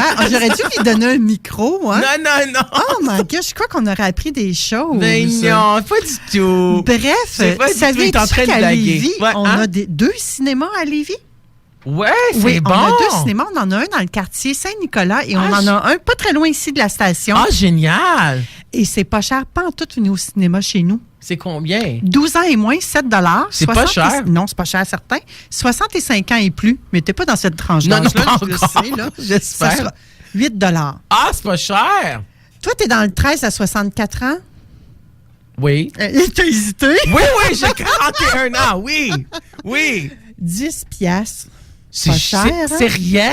C'est rien. Si c'est à Montréal, c'est rendu 13,5. Fait que tu dois venir rester à Lévis, c'est moins C'est cher. ça. Par contre, si tu regardes un film 3D, tu dois ajouter 3 $ au prix que je t'ai mentionné. OK. Et c'est quand même, hein? Ouais, je comprends. Et si jamais il te pogne une envie d'aller au cinéma le jeudi soir, bien, ça sera ton jour de chance. Pourquoi? Ben oui, pourquoi? Parce que c'est à 6 $ l'entrée. C'est rien! En C'est soirée? Vraiment Oh rien. my God, Toute à la Montréal, journée. c'est 13,5. Le jeudi, c'est ça, c'est 6 $. Ah, c'est rien. Habituellement, c'est Vraiment. le mardi à Montréal qui c'est moins cher. OK. Ben nous, ici, c'est le jeudi. Ah oui, Donc, quand OK. tu vas au cinéma à Montréal le mardi, puis Ben, le tu viens jeudi, ici tu viens jeudi. ici. Ben oui, tu fais les deux. Ben oui. Puis là, viens c'est nous- quel film qui sort? Tu vas-tu le dire? Ben oui. Présentement, à l'affiche, Oui. il y a un drame biographique. Je ne sais pas si tu écoutes ça. C'est toi, quoi? des drames. Bohemian Rhapsody en version française. De qui? Sur qui? Bohemian Rhapsody retrace le destin extraordinaire De du Queen. groupe Queen et de leur Ah oui. chanteur emblématique, Ah, Freddie du groupe Mercury. Queen? Ah oui? Oui, hey, ça va être le bon. C'est qui joue là-dedans? Est-ce que ça me le dit? Oh my God, mais c'est bon qu'ils ont fait un non, film hey, comme je ça. ne sais pas c'est qui Ça, joue c'est les là-dedans. années 80, Queen, non? Oui, mais ça Ben me fait oui. penser, cet été, il y avait Mamma Mia. C'est eux qui chantent? Non, ça, c'est Abba. Ça, Oh, c'est j'ai tout Abba. Mais ça, mélangé. c'est Abba. Mamma Mia. Tu l'as-tu vu Mamma Abba? Mia? Oui, on est Non, allé voir ça. Mamma Mia 2? Oui. Moi, j'ai vu le premier avec Meryl Streep. Oui, on est allé le voir. Ah, je l'ai pas vu, je l'ai raté. Je voulais y aller cet été, mais j'étais occupé. Je suis pas allé. Je présume que ça doit être rendu en vidéo. Hein? Ton cinéaste, il dit qu'il était bon. Ouais. Es-tu allé voir Bohemian Rhapsody, toi, monsieur cinéaste? Non? Mais un drame biographique, ça, j'aime bien ça, moi. Ce genre de film-là, là, OK. parce que c'est inspiré, ça va être basé d'une histoire vraie. Mais oui. Ça, moi, ça m'attire, C'est des bon. films comme ça. Là, c'est l'Halloween, hein? Alors, Oui. Chair de poule 2, l'Halloween hanté, qui est un film fantastique qui est en salle. Film d'horreur? Ça dit film fantastique et c'est un visage général, OK. mais déconseillé quand même aux jeunes enfants. OK. Ça dit que l'Halloween prend vie dans une aventure humoristique inspirée de la série de livres Chair de poule, OK. qui a été écrite par R.L. Steen. OK, je comprends. Donc, les chairs de poule, moi, parce que les enfants en ont eu, c'est le genre de livre où tu commences à lire et là, tu as un choix. Tu t'en OK. vas vers A ou tu t'en vas vers B. Tu t'en vas vers B, bien, tu as un autre choix. Tu t'en vas là ou tu t'en vas là. Oui. Là, c'est ça. Puis c'est comme toi qui construis l'histoire. Ouais, je Fait que je sais comprends. pas quel genre de film que ça donne, honnêtement, OK. mais ça serait à aller voir, je pense, parce que les livres sont très appréciés des jeunes. Ah, ben c'est bon. Toi, est-ce que tu donnes des cours du soir, Alex? Non, c'est que j'enseignais au Cégep du Vieux-Montréal entre 2004 et 2008, puis j'enseignais le soir éducation à l'enfance, éducation spécialisée, puis travail social. Donc, j'enseignais le soir seulement au Cégep du Vieux-Montréal, puis au Cégep de Saint-Laurent, j'ai pas enseigné le soir parce que j'enseigne au régulier le jour. OK. Ben, il y a un film qui s'appelle Cours du soir. Oui! C'est une comédie. C'est un groupe d'adultes inadaptés qui Ah, est forcé OK. de retourner sur les bancs d'école pour passer leur examen de fin d'année du lycée. Ah, ben c'est bon. Ça doit être comique, ça, hein? Ben oui. C'est déconseillé aux jeunes enfants, par Ben, contre. je comprends. Un autre film sur l'Halloween. Oui. Qui est le titre Halloween, qui est Oui. un film d'horreur, celui-là. Ah, ça, j'irai pas voir. J'ai jamais vu vraiment un film d'horreur. Moi, j'adore les films d'horreur. T'as-tu vu Chucky? Ah oui, il y en a que j'ai vu et il y en a que je crie à part T'avais-tu ça, peur? là. Ça arrive des fois. Est-ce que t'as vu Scary Movie? Tu sais, quand ils font. Ça me dit rien, Tu sais, celui-là. quand ils ont fait comme Oprah, tu sais, comme Michael Jackson, Oprah Winfrey en Non. terreur. Là, Non, j'ai- ça, j'ai je l'ai vu pas vu. Je l'ai pas vu. Oh, moi, j'irais pas voir un film d'horreur, par exemple. Non. J'aurais trop peur. Moi, j'aime ça. Ouais? Oui, j'aime ça. Oh C'est my mes God. films préférés. Et quand je réussis Mais- à emmener Eric voir un film d'horreur, ben là, en revanche, je vais faire un film de science-fiction. OK. C'est donnant-donnant, hein? Eh, Ben, il faut, c'est ça une relation de couple. C'est gagnant-gagnant, c'est 50-50 en théorie. Il y a également à l'affiche la en haine qu'on théorie, donne. attends une minute. là. En pratique, je suis pas sûr que c'est Ah, 50-50. OK. Ça peut être 60-40, ça dépend de quelle sphère de la vie, les tâches ménagères. Dans n'importe quelle relation, c'est pas 50-50. C'est supposé. Mais en tout cas, Ben oui, en tout cas. c'est l'égalité des sexes, là. C'est important. Et là, on est dans la thématique Oui. La haine qu'on donne. C'est un drame qui est à l'affiche. OK. Star est témoin de la mort de son meilleur ami d'enfance. Oui. Tué par balle par un officier de police. Confronté aux nombreuses pressions de sa communauté, Star doit trouver sa voie et se battre pour ce qui est juste. OK. On parlait de justice tantôt, hein, Oui. de haine, d'être 50-50. Ben là, oui. ça, on ne sait pas, mais c'est déconseillé aux jeunes enfants. OK, je C'est comprends. un film à aller voir. Le premier homme, qui est un drame, qui est à l'affiche également. Les abominables petits pieds sont toujours à l'affiche. C'est un film d'animation OK, pour c'est aller bon. voir avec vos enfants Ben si vous en oui. avez. Ou pas, hein? Vous avez le droit d'aller voir un film comme ça. Ben même oui, si vous avez c'est pas sûr. d'enfants. Opération Hunter Killer, c'est un film d'action 13 ans plus avec violence. OK. Donc, Eric aime bien ces films-là. Aussi habituellement, lui? Oui. Un peu d'action dans la vie, ça fait pas de tort. Ben, C'est pour ça que je t'amène marcher sur le feu ce soir, chérie. Ouais, c'est ça. Bonne chance. Pauline Julien, c'est-tu quelqu'un que tu as connu personnellement? C'est toi? qui? Non, je connais Pauline pas. C'est Julien, qui? elle, c'est un film, un documentaire qui sort sur elle. Pauline Julien, intime qui, elle? et politique. Éric, toi, tu avais l'air à bien la connaître. La semaine passée, on en a parlé. Ça a été la femme d'un homme politique aussi, hein? Pauline Julien, c'est une chanteuse. figure emblématique Oui. de la Ok. chanson, c'est La ce que chanson. j'allais dire. Mais elle a aussi été en politique à cause de son chum, là, on va dire, qui était un des ministres de la loi 101, M. Godin. Donc, c'est pour ça qu'on a entendu beaucoup parler. Moi, je suis un petit peu plus vieux, mais on a entendu beaucoup parler dans les années 80 pour ça, à cause de la loi 101. OK, je comprends. Aimez-vous le country, vous autres? Oui, parfois. Parfois. Parfois, ça dépend avec quel chanteur puis quel film. Et là, ben, le film, Une étoile aînée, est à l'affiche. C'est un drame. OK. C'est une star de country un peu oubliée. C'est qui? Est Jackson Maine, qui découvre Ali, une jeune chanteuse très prometteuse. C'est sur une histoire vraie? Tandis qu'ils tombent amoureux OK. l'un de l'autre, Jack propulse Ali sur le devant de la scène, et non sur le divan, hein, et fait d'elle une artiste adulée par le public. Ah, Bientôt wow. éclipsé par le succès de la jeune femme, il vit de plus en plus mal son propre déclin. OK. Donc, ça C'est semble être bon. une histoire d'amour. Ben oui. Au travers Moi, de... j'avais vu le film avec Reese Witherspoon. Puis, Oui. tu sais, le film là, sur le chanteur country qui est décédé. Comment il s'appelait? J'ai oublié. Moi aussi. Moi, C'est pas ça ne grave. me revient pas, Ouais, moi non plus. ouais, c'est ça. Venom, hein? Comment dit que ça se prononçait? Un film de science-fiction pour toi, Éric? Oui. Possédé par un symbole qui agit de manière autonome, le journaliste Eddie Brock devient le protecteur létal Venom. Un film 13 ans et plus. Il y a des documentaires voyages qui sont présentés également au cinéma de Lévis. Voyage en Tunisie au cœur de la Méditerranée qui est à l'affiche présentement. Et également à l'affiche dans nos cinémas, on a Colette qui est un drame avec un visage général. Il y a également La pendule d'Halloween qui est toujours à l'affiche, qui est un film fantastique déconseillé aux jeunes enfants. Et le dernier, mais non le moindre, Le rire de ma mère qui est une comédie, qui est un visage général, qui est également à l'affiche dans nos cinémas de Lévis. OK. Mais le film avec Bradley Cooper puis Lady Gaga, c'est-tu sorti? C'est le Ça nouveau me dit film, tout rien, le monde ça. en parle. Lady Gaga puis Bradley Cooper sur leur histoire, une histoire d'amour. C'est supposé de sortir, c'est pas encore à Lévis. Peut-être c'est En sorti. tout cas, je sais pas. je ne l'ai pas vu dans mes films Tout de le monde cette capote sur semaine, ce film-là, en fin de compte. mais peut-être que ça s'en vient. Je vais faire une petite recherche Ouais, pour fais nos une auditeurs. recherche pour la prochaine émission. Oui, pour la prochaine Mais émission. je pense que c'est à Montréal, c'est sorti parce que Lady Gaga est en train de faire de la promotion. Puis elle dit toujours la même phrase. On dit ça, j'ai regardé la télévision. Elle dit s'il y a 100 personnes qui sont dans la salle, puis il y a une personne qui croit en moi, c'est assez. C'est bon vrai. pour moi. C'est vrai. Hein, C'est vrai. Ça prend juste Mais elle une dit la personne même qui phrase, dit puis du on bien dit de qu'elle nous. dit que c'est ça. Elle est en train de faire la promotion de son. Je pense que c'est sorti, ou peut-être que ça va sortir bientôt. Peut-être. Ouais. Autant que vous avez la température plus chaude, peut-être que nous, on a Ouais. un petit degré de Mais décalage est-ce sur que les les films. Je sais films pas, c'est une à bonne Lévis, question. est-ce que dans ces deux cinémas-là, ils sortent au même endroit, au même moment que les autres films dans les autres cinémas?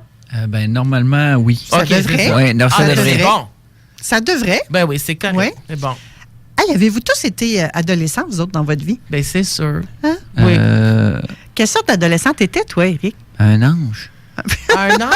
T'étais comme moi d'abord. D'après moi, Ah, c'était un ange cornu avec des ailes de tôle. Sage Jamais. comme une image? Oui, ben oui. Sage comme une image. Non, mais j'étais très studieux.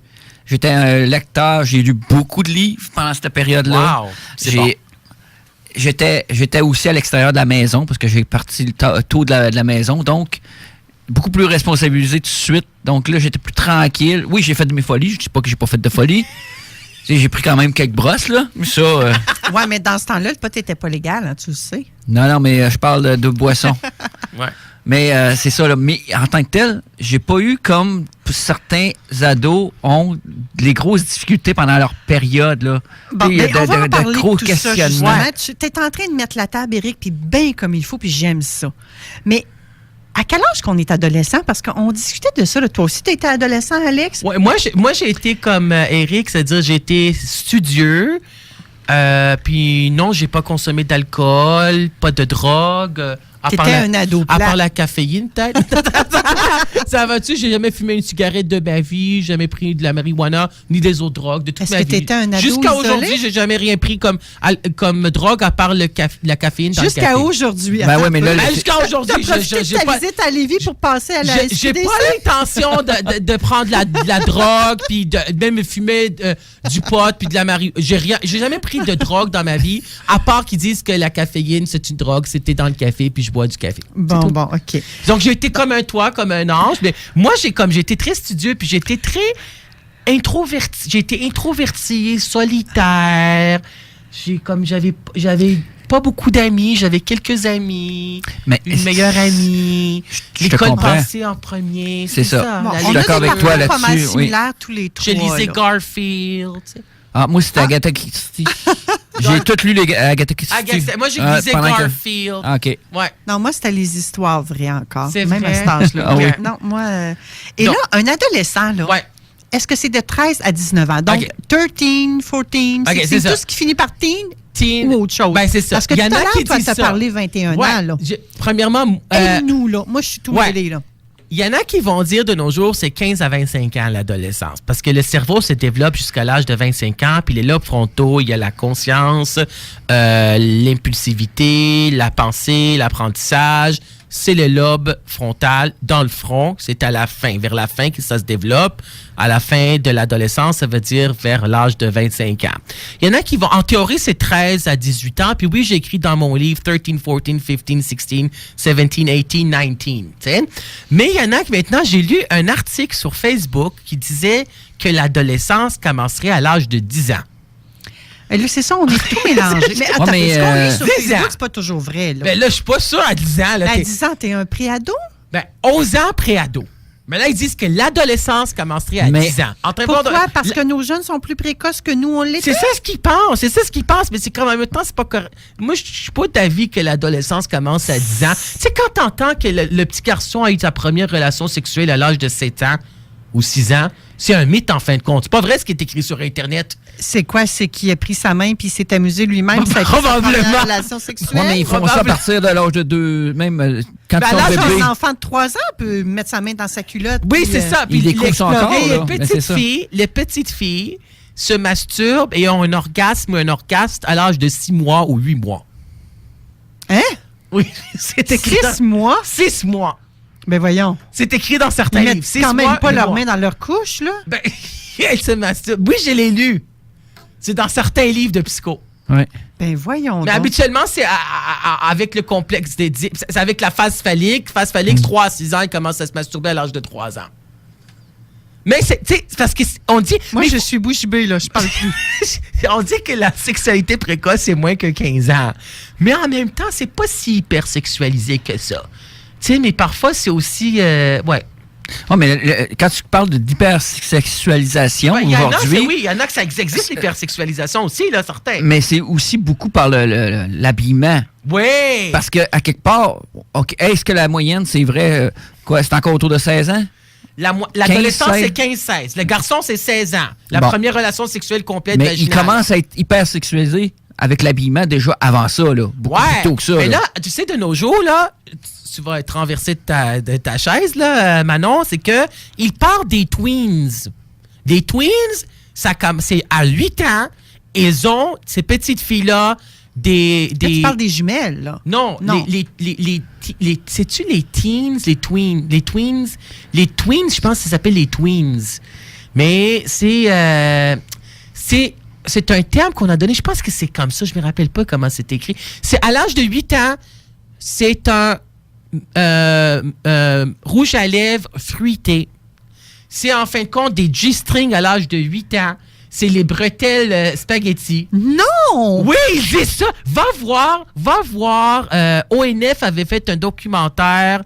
Oh my God, c'est quoi le documentaire? J'oublie. Moi, là, vous me voyez pas, là, mesdames et messieurs, là, mais regardez, j'ai la chair de poule, là. Ça se peut pas. ce que Sexy tu me dis, Inc. là, Alex. Ça a Sexy pas de bon Inc. sens. Va sur Internet, tape Sexy Inc. C'est gratuit, tu peux le voir sur ONF.ca. Je veux pas voir ça. Sexy Inc. Moi, j'ai acheté le DVD. Je l'ai montré à mes étudiants en classe, puis on fait un travail là-dessus de réflexion. Ouais, puis c'est parce C'est que c'est un épouvantable. sujet, là. C'est un sujet quand Mais même. il y a aussi les garçons qui s'habillent Ben oui. comme les players, puis tout Ouais. ça, là. Puis il y a la gire, les mots crus et vulgaires. Tu sais, comme à l'adolescence, la fille peut faire ce qu'on appelle, ce que tu veux savoir, c'est quoi? Vas-y. Trip des 3 trous. On rentrera pas trop dans les détails. C'est une émission familiale. Non, c'est ça, mais maman, excuse-moi. On s'excuse auprès des parents. Vous aurez peut-être quelques questions à répondre à vos enfants. Oui, Non, mais c'est ça. C'est ça. ouais. Je vais en perdre mes mots, je crois. Là. Ben, c'est ça, ça nous renverse Ça des dépasse la notions. réalité. Mais Hein? ça, toi, t'es renversé dans ta chaise parce que est-ce que t'es X ou baby boomer? Ben, je suis un modèle 70, moi. OK, donc t'es baby boomer. Quoi? On est-tu baby boomer? T'es Non, je baby pense boomer. pas. On est à la fin des bébés On est à boomers. la fin des baby Non, boomer. baby boomer. T'es baby Début de boomer l'autre. parce que moi, je suis X. X, c'est 1965-1980. Tout ce que je viens de décrire, ça, on l'a pas vécu. On n'a Ben, jamais je suis entendu on est parler. X. Donc, On est X. On est dans les X. On est des X, aussi. ouais. On est comme toi, nous. T'es 66, génial, t'es 70, X, c'est ça. t'es X comme moi. Mais X, là, on n'a pas entendu parler de ces... Je suis désolé si j'ai prononcé ces mots-là, mais je veux dire, on n'a pas entendu ça, là. Ça nous heurte, certains. Mais ça, c'est la réalité qu'ils vivent. Mais après ça, on dit que les vieilles madames ou les vieux... Souvent, là, écoute, je répète des choses que j'ai dit. Oui, je comprends. As-tu vu la bonne femme est habillée comme une petite jeune? Oui, Mais on là, la tu viens de me juge. dire que des petites jeunes de 8 ans s'habillent avec des strings. Mais quoi, c'est le monde à l'envers? Ben, certains, c'est à Qu'est-ce qu'il 8 faut ans que que je ça pense? commence. Mais là, tu regardes, ben, ça goûte. Mais eux autres, ça fait partie de leur vie. C'est comme normal de faire ça. D'habiller comme ça. C'est justement... C'est normal, c'est banalisé, là. Moi, je m'excuse, mais moi, si j'avais une adolescente, je voudrais pas qu'elle s'habille... Tu sais, ça dépend. Est-ce que c'est quoi s'habiller sexy? Tu sais, c'est comme aussi... Puis là, après ça, un criminel qui va avoir abusé d'un enfant va dire, ben écoute, c'est de Ben, sa c'est faute, ça ce qu'ils as-tu vu disent. comment qu'elle est habillée? Les violeurs, ils disent, ben, en fin de compte, elle était habillée de façon sexy. Elle avait une attitude aguichante. Mais c'est pas une raison de violer. Ça Mais devrait... C'est de la rationalisation. Mais est-ce que tu comprends que c'est quelque chose qu'on voit, qu'on entend? Moi, je pense que vraiment, l'adolescence a changé. Moi, j'ai vu ça les 5 dernières années. C'est plus difficile même de leur enseigner. Ça pense comment, un ado? L'ado d'aujourd'hui, là, en 2018, là. Idéaliste, veut un parent parfait, veut un prof parfait. Ça, là, je le vois quotidiennement. Ben oui, mais... Ça n'existe pas. Ce qui est parfait pour toi, Alex, ne sera pas parfait pour moi. Non, puis c'est la Mais perception. c'est la même chose chez C'est un adolescent. la perception du professeur, puis la perception de l'étudiant. Puis c'est... là, de nos jours, on parle en termes des enfants rois. Ben, les enfants rois, nous autres, dans la génération X, ça n'existait pas vraiment, là. On avait plus l'enfant téflon, là. Là, après, on avait l'enfant explosif. Ensuite, l'enfant tyran. Puis là, on a l'enfant roi aussi. Ah, mais, L'enfant roi, là, c'est qu'on a dit toujours bon, toujours oui. Tu sais, les enfants de nos jours, je peux juste oui, dire dans vas-y. l'idée. Les enfants de nos jours, là, avant nous autres, là, quand on a grandi, puis on était génération X, là, la mère disait, OK, let's go, on s'en va chez McDo. On s'en va au restaurant. Aujourd'hui, de nos jours, là, quand l'enfant a 8 ans, là, ou 10 ans, on va lui dire, Qu'est-ce que tu veux manger? c'est quoi que tu veux faire? Est-ce que tu veux chez McDo ou est-ce que tu veux aller chez ANW? Non, je suis même pas certaine que les parents, on donne des choix. Qu'est-ce On qu'ils ne font? donne pas toujours des choix. Non? On leur demande qu'est-ce que tu veux manger à faire? soir? Qu'est-ce que tu veux manger à soir? T'es-tu Et tu sérieuse? donnes même pas de choix. Non, nous autres, on n'avait pas le choix. On n'avait pas le choix. Moi, mais c'est drôle, là, mes enfants. On mangeait moi, ce que ma mère faisait. Moi, on mangeait ce qu'il y avait sur la table. Ben, certains, mais les autres, ils choisissent ce qu'ils veulent manger. Oui, oui. On t'es pas sérieuse. Ah oui. Et je dois lever la main parce que Eric a un garçon de 12 ans. Oui. Et ça nous est arrivé avec lui de le faire. Oui, oui. Oui. Zachary, qu'est-ce que tu veux manger à soir? Ben, parce que c'est leur génération. On n'a pas d'idée, nous autres. Qu'est-ce que tu aimerais manger? Ouais, mais c'est ça. Mais par contre, quand on fait ça, c'est un couteau à 2 tranchants. Et c'est sûr. Parce qu'admettons qu'il me dit qu'il veut manger du McDo, ça se peut que moi, j'aie pas le goût d'y aller manger au McDo, là. Fait que qu'est-ce que ça fait? Ouais. On vient d'y créer une attente qu'on sait tu peux ne pas respectera répondre. même pas. Certain. Fait que c'est Comment ça, là, tu il y te a une- sens, puis Ouais. tout ça. Ben, ouais, je comprends. Mais c'est les étudiants aussi, des enfants rois, contestataires, des adolescents qui pètent leur coche. Écoute, Mais quel style d'éducation parentale on devrait privilégier avec nos ados présentement? Style- Est-ce que c'est plus directif Directif. ou aimable? non. Directif, ça veut dire démocratique. Ça veut dire qu'il y a une marge de manœuvre. Il y a Ton une ado, il n'est écoute. pas ton ami. Non, mais la génération C, là, depuis 8 ans, là, les adolescents qui sont rentrés au cégep en 2010, c'est la génération C. Ça veut dire la génération C, c'est depuis 5 ans, 8 ans. Là, okay? Et C, pourquoi? Pour vitamine C? Non, pour, communication, connexion, électronique. Facebook. Communication. Les technologies de l'information et de la communication qui étaient avant. Ils communiquent pas moins qu'avant? Ils communiquent, mais ils de communiquent sur différente. Internet. Ils communiquent de façon Internet. Les textos, les sextos, en tout cas le Facebook, le Twitter, l'Instagram. Facebook, ça existe depuis 2004. Donc, eux autres, leur mère était comme... Parfois, c'était ça. Leur mère, c'est leur amie. Était leur amie. La mère, c'est une amie. Mais la mère, c'est pas une amie, c'est ta mère. Eh oui, effectivement. Ma mère n'était pas mon amie, là. Moi, il ne fallait pas qu'un de mes jeunes arrive et qu'il me dise « Yo, mal, là. » Ça marchait pas, mais là. parfois de nos jours, ce qu'on voit, ils ne disent pas « maman ». Ils t'appellent Madeleine par ton prénom.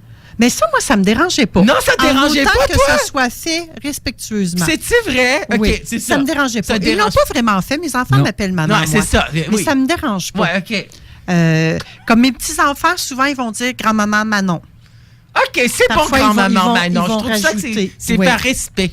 Oui, ben, puis là, ben, ils ont 2 grands-mamans. Fait que ça nous distingue quand ils racontent des histoires. On dirait que pour eux, ça se fait toute seule de cette façon-là. Oui, je comprends. Mais toi, tu dis d'être directif avec nos Directif, jeunes. On c'est-à-dire- leur donne des choix ou pas? Premièrement, il y a des règles, il y a des balises.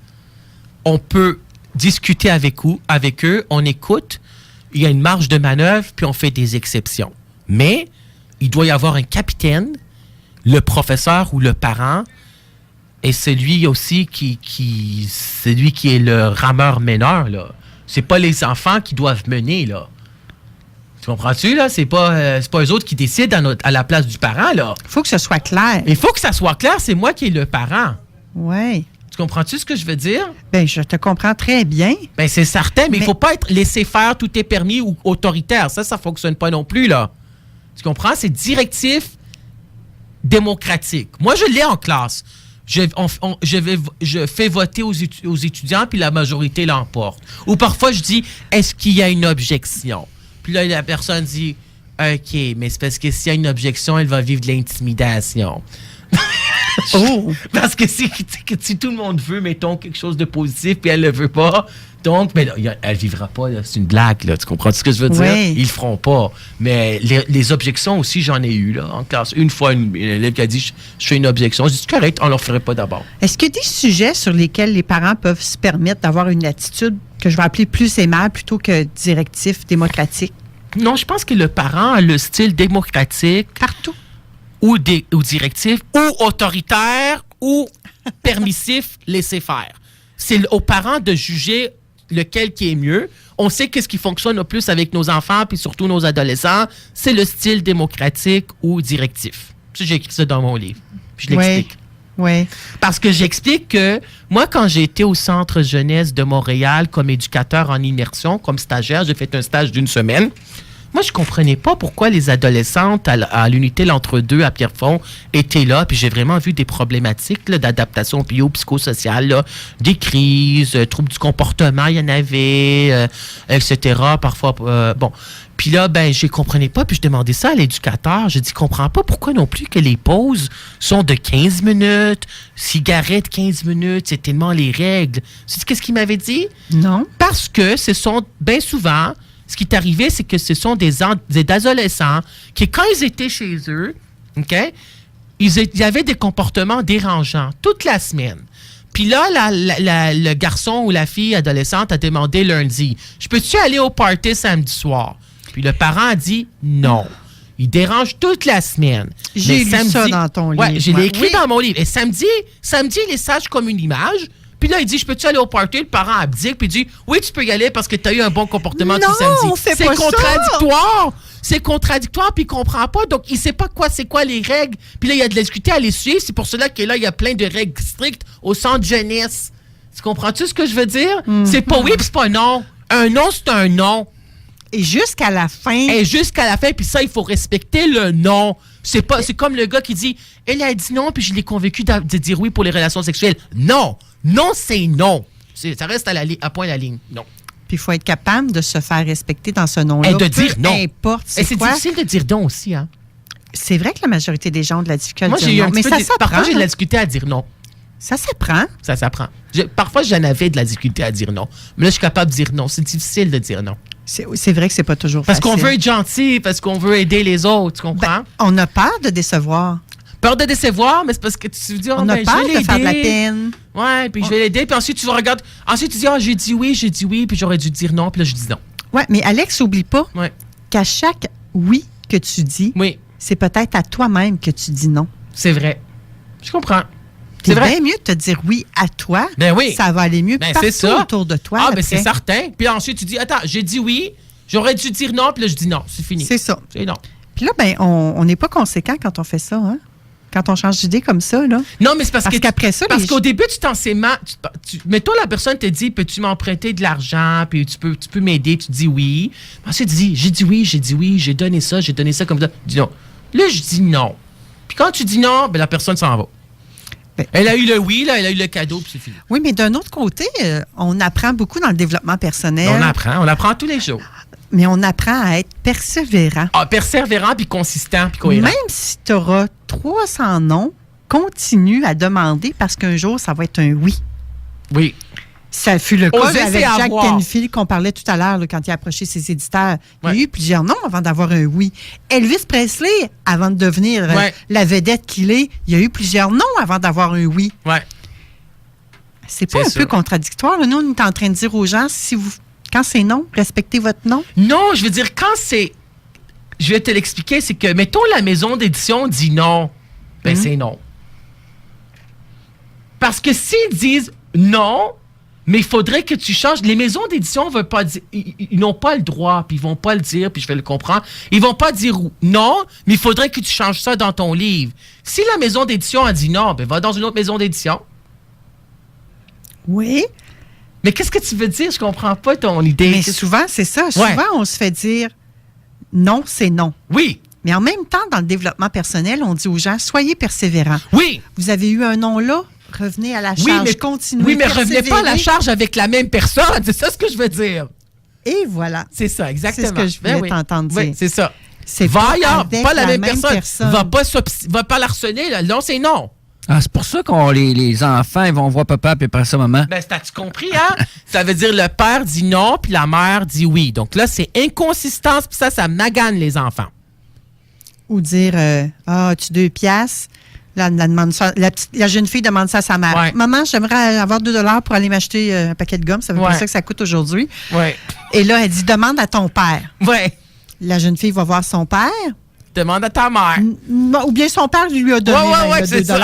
Mais qu'est-ce qu'on est en train d'ancrer dans la tête de la jeune fille? Les attentes. Que c'est le monsieur qui a toujours l'argent? Ouais. Que madame n'a jamais d'argent? Ben oui, parce que c'est le pourvoyeur. Quand elle va se marier ou qu'elle va rencontrer un garçon, elle va toujours c'est s'attendre à ce que ce soit son chum qui paye 2 piastres pour acheter son paquet de gomme? Ben, je comprends. C'est ça de la psychologie? Ouais. C'est comme ça? Ouais, mais c'est sournois ce qu'on inculque à nos enfants quelque part. Oui, mais c'est parce que ça dépend des familles aussi. Tu comprends-tu ce que je veux dire? Là, elle dit, va le demander à ton père parce que la mère, peut-être, ne veut pas le donner. Mais c'est peut-être le père qui avait le 2 piastres, mais elle ne l'avait pas. Elle l'avait, mais elle ne veut pas le donner en fin de compte. Mais c'est ça les modèles sociaux. Est-ce que c'est le père qui donne plus l'argent? En fin de compte, quand on s'en va dans un voyage, quand les deux n'ont pas d'argent, c'est celui qui a la carte de crédit qui le met là-dessus. Donc, c'est à nous, en tant que parents, de faire en sorte que l'homme et la femme dans le couple soient toujours le plus équitable possible. Il faudrait qu'il soit égal. 50-50. Il faut qu'il soit 50-50. Il faut que ça soit équitable. Il ne faut pas qu'un des deux se sent lésé. Donc, c'est à nous à démontrer à nos ados que c'est comme ça que ça fonctionne. Oui, et que c'est le respect. Reproduire le même modèle. Certain. Mais là, la mère peut dire, mais je ne peux pas te le donner, le $2. Peux-tu aller le voir ton père? Puis c'est à lui de le donner ou pas. Parfois, on le donne parce qu'on veut avoir la paix. Oh, le fameux 30 sous pour aller jouer ailleurs, là. Oui, le 30 sous pour aller voir. C'est vrai, je n'avais pas pensé à ça. Ben oui. Mais la crise d'adolescence, là, et pourquoi ça se passe pas partout pareil? Parce que chaque personne est unique. C'est la mosaïque humaine. Chaque personne vit sa crise. Moi, je dis une crise d'ado. C'est quoi une crise d'adolescence? C'est une tornade. Une vraie tornade, là?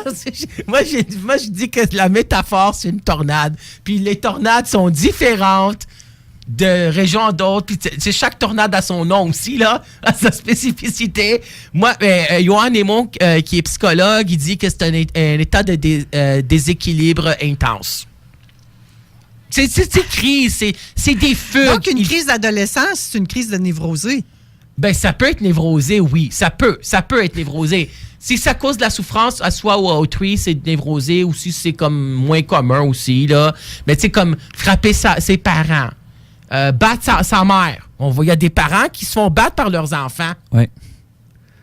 Ça se fait pas, ça. C'est pas acceptable. Tu l'as dit en début d'émission que c'était non négociable, la violence. Ben, la violence, ben, la mère a dit, ben, c'est mieux qu'il me frappe moi, qu'il me frappe... mettons, non! Ben non, mais on voit ça à la garderie, la mère rentre, puis là-bas. Puis elle dit rien, elle banalise la violence. Ben moi, j'ai jamais vu ça. Je sais pas ce que tu tiens, Alex Saraf, là. Il donne des coups de pied, puis il est frustré contre sa mère. Parce dans ce sens-là, oui, des fois. T'es pas fine, puis il donne des coups de pied. 3 ans, mais c'est quand même à 4 ans, là. 4 ans, il donne des coups de pied. Mais c'est sa petite crise, là. Oui, mais il n'est pas adolescent, là, à 3 ans. Là. Excuse-moi, je parlais des enfants, t'as raison. J'ai entendu une histoire. Il y a une de mes anciennes étudiantes, dans un cours, qui avait dit qu'elle a entendu que il y avait une mère que son adolescente avait pris un marteau et a frappé sa tête puis elle est morte. Un ado a frappé la tête de sa mère avec un marteau puis la mère est morte. C'était quoi sa bonne raison pour faire ça, là? Moi, je sais. Qu'est-ce qui se passe? Moi, j'ai entendu. Dans sa tête? Je sais pas. Elle ne pense pas, c'est de l'adrénaline, c'est de la colère, c'est de la rage, là. C'est sa crise d'ado, là. Tu comprends-tu? Ça s'extériorise. Moi, j'ai entendu le paradoxe, là. La mère, ça, c'est une histoire vraie. La mère, qui est son adolescente, elle vivait sa crise d'ado. Elle fuguait, insultait, etc. Puis qu'est-ce qu'elle avait fait, la mère? Elle a pris un bâton de baseball, puis elle a cassé les 2 jambes de sa fille. C'est écrit dans mon livre. Oui, je sais, je l'ai lu. C'est une histoire vraie. Elle n'a jamais revu sa fille en passant. Ben, la DPJ a embarqué. J'espère bien. Ben, j'espère. Mais tu sais, la mère aurait pu aller en prison aussi, oui, là. parce que là, les 2 jambes d'une personne, là, c'est ça qui l'aide à se propulser, là, quelque part, là. Et à voler de ses propres ailes, littéralement. Oui, c'est ce que tu as écrit dans ton livre. C'est ça, à marcher quand elle avait 2 ans. Quand elle avait 1 an, elle a commencé à marcher. Puis quand elle va partir de son milieu familial. Puis tu sais, la mère n'a pas pensé que c'est elle qui va l'amener avec sa chaise roulante. Mais la fille aurait pu porter plainte, hein? Imagine-toi donc quand l'estime de soi de cette jeune fille-là, là. Ben, elle n'a plus de mère après, là, je veux dire. Ben, oui, elle n'a plus de mère.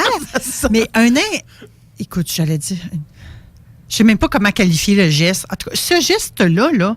Ben, la mère l'a regretté en passant après, probablement. Ben, on le sait pas. Ben, on sait pas, probablement. Il faudrait parler à la mère. On parler à la mère. Mais en fin de compte, ça, c'est une histoire c'est pas juste une seule mère qui l'avait faite. Il y a probablement d'autres qui l'ont faite. Mais parfois... Parce que moi, je me rappelle que... Moi, j'hésitais d'écrire cette histoire-là. Parce que je me suis dit, si j'écris l'histoire... Ça va donner le goût aux parents de faire ça. Non, c'est pas ça. Moi, j'avais hésité parce que je me suis dit, je mets un récit, mais si on pourrait reconnaître c'est qui a cassé les 2 jambes de sa fille, je veux pas que ça se sache. Parce que je voulais garder comme l'anonymat puis la confidentialité. Moi, ben, sûrement qu'avec une recherche Internet de nos jours, on pourrait tout trouver. Non, là, mais c'est pas ça le but. Moi, j'ai parlé avec une ancienne éducatrice spécialisée dans un centre jeunesse. Puis je lui dit, ça, j'ai écrit ça dans mon livre avant qu'il soit publié, c'est un manuscrit. C'est correct, tout ça? Elle dit, Alex, je pense pas que c'est juste elle qui a cassé les 2 jambes de sa fille. Ça devrait être d'autres mères qui l'ont fait. Donc, je me suis dit, je mets ces récits-là parce que c'est pas une seule personne qu'on peut retracer. Parce que moi, je crois à l'anonymat et aux confidentialités. Oui, c'est ça. Effectivement, tu le dis, il n'y a pas juste une personne. C'est ça, juste une personne. Mais on fait une recherche sur Internet, on va trouver combien d'histoires similaires à ça. Ça n'a pas de bon sens. On n'aura peut-être même pas assez de nos 2 mains pour les compter, là. Ben oui, c'est sûr. Mais les ados, là, est-ce qu'ils ont besoin de plus d'estime de soi que les autres personnes? Ils ont besoin de favoriser on a besoin de favoriser l'estime de soi de nos adolescents parce qu'ils vivent plus d'échecs scolaires, échecs amoureux. Ils aiment pas, ils ont une estime de soi corporelle. Les filles adolescentes... Mais c'est quoi ça, l'estime de soi? L'estime de soi, c'est une opinion personnelle, positive ou péjorative, négative, par rapport à ses compétences dans plusieurs sphères de sa vie. Ça veut dire sphère professionnelle. Est-ce que je pense que j'ai de la valeur, mon jugement personnel? Est-ce que je pense que je suis un bon employé? Est-ce que je pense que je suis un bon amant? Pour l'estime de soi sexuelle. Est-ce que l'estime de soi, amoureuse? C'est quand on se sent apprécié, quand on se sent aimé. Quand je m'aime moi-même, and my likable and my lovable, je pense que j'ai assez de valeur. Je suis pas un bon à rien. Je suis quelqu'un qui a de la valeur, que je suis un bon étudiant, etc. Puis les filles adolescentes, cotent moins bien dans leur estime de soi globale parce qu'ils ont une estime de soi corporelle qui est moins basse que les garçons. Les garçons réussissent moins bien, les filles réussissent moins bien primaire, secondaire, cégep, université, mais l'estime de soi est plus basse l'estime de soi corporelle est plus basse pour les filles par rapport aux garçons. C'est pour ça qu'elles portent des strings. Oui, c'est pour cela qu'elles portent des strings. Elles ont besoin de se rehausser. C'est pour cela qu'elles font plein de trucs, en tout cas, là. Mais l'affaire, c'est que c'est le syndrome de la Barbie que les psychologues américains dans les années 90 ont dit, que les filles adolescentes veulent ressembler à la Barbie. Elles veulent avoir, elles sont insatisfaites. Si la Barbie était grandeur 5 pieds 9, en fin de compte, une femme ne serait pas capable de marcher et d'être debout en étant Barbie. C'est-à-dire qu'elles ont des insatisfactions par rapport aux menstruations. Disproportionnées, Barbie. Elles ont des disproportionnées, certains. Anorexie, boulimie, image corporelle basse, pas bonne, image de soi, confiance en soi. Ce sont des symptômes du syndrome de la Barbie. On va à une courte pause et on continue avec toi au retour, Alex. Et on va également, on va te suggérer des activités à faire à Lévis au retour de la pause. Ah, ben c'est bon! Oui. Il est présentement 14h41. Vous êtes toujours à l'antenne de Codef 3.0, ici en studio, là.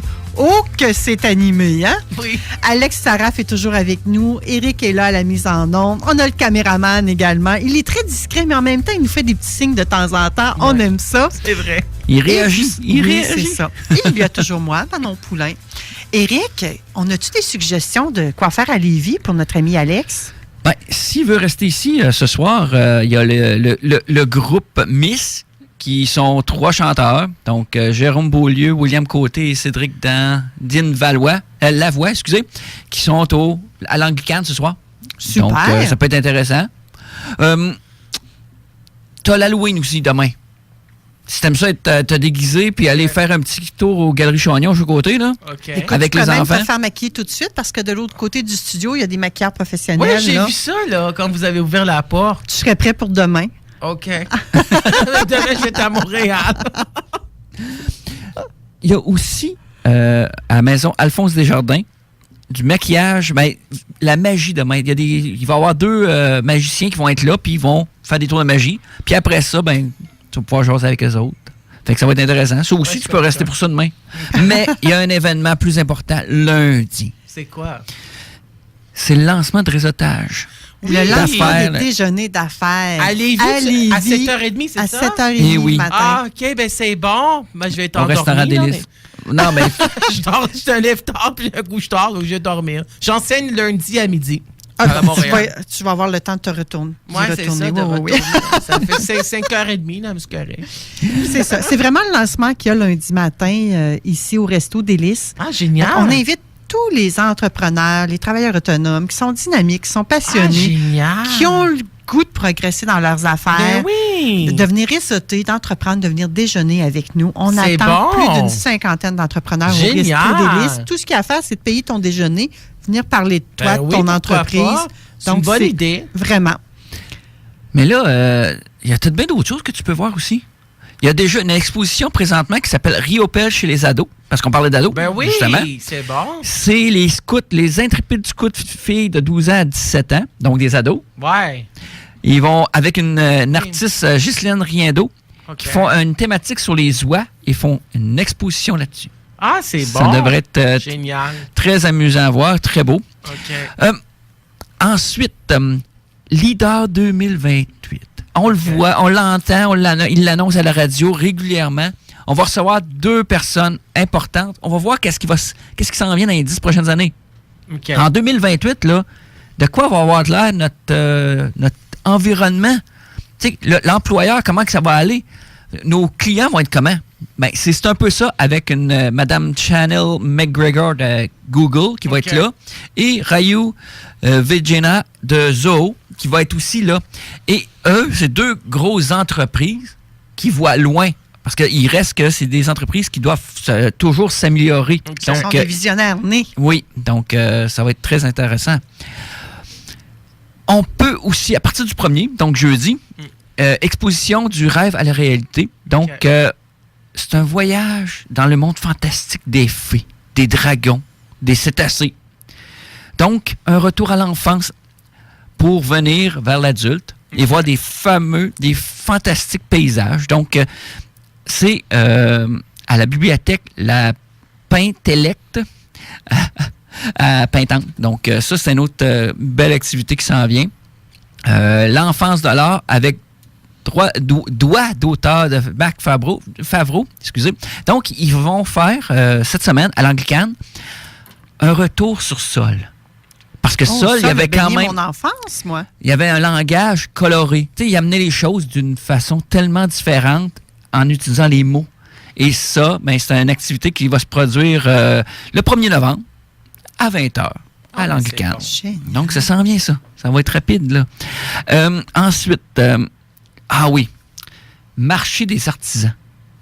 Et je pensais que tu allais me dire marche sur le feu. Non, mais ça s'en vient. Tu vois comment je suis focus. Mais là, comme tu en as parlé, j'en parlerai pas. Hein? Comme tu en as parlé, j'en parlerai pas. Mais on va parler du marché des artisans de Briqueville. C'est la Cercle des fermières de Briqueville qui fait ça en fin de semaine prochaine, le 3 et le 4. Ah, ça peut être un excellent moment pour commencer à faire nos cadeaux de Noël. Oui, ça, tout à fait. Puis trouver des mopettes. oui. Hein? Trouver des mopettes. Les mopettes, là, les gens ils disent peut-être c'est quoi, c'est une mopette. Pour nous, une mopette, là, c'est ça avec quoi on lave la vaisselle. Ben oui. Ça ressemble à une mop à plancher, là, mais c'est en format miniature pour laver la vaisselle. C'est pour ça que j'appelle ça de même.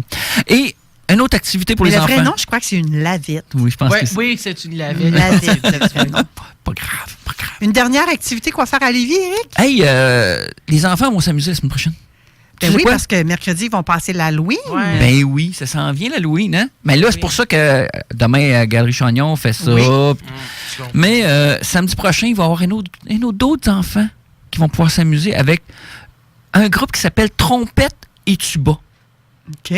Fait que c'est... Moi, j'appelle ça des clowns, hein? C'est deux clowns qui vont animer les enfants avec de la musique et avec un tuba puis une trompette, puis qui vont faire un voyage à travers différentes époques. Donc, ça va être intéressant pour les enfants. Puis ça, c'est au vieux bureau de poste, dans l'après-midi, à 10h. Ben, dans l'avant-midi, excusez, à 10h. Et c'est un coût de 12 $ pour les enfants. Donc, ça va être intéressant pour eux. Et pour finir, tu sais que le 14 novembre, là, il y a une activité qui s'en vient? Non? Mais non, je sais pas.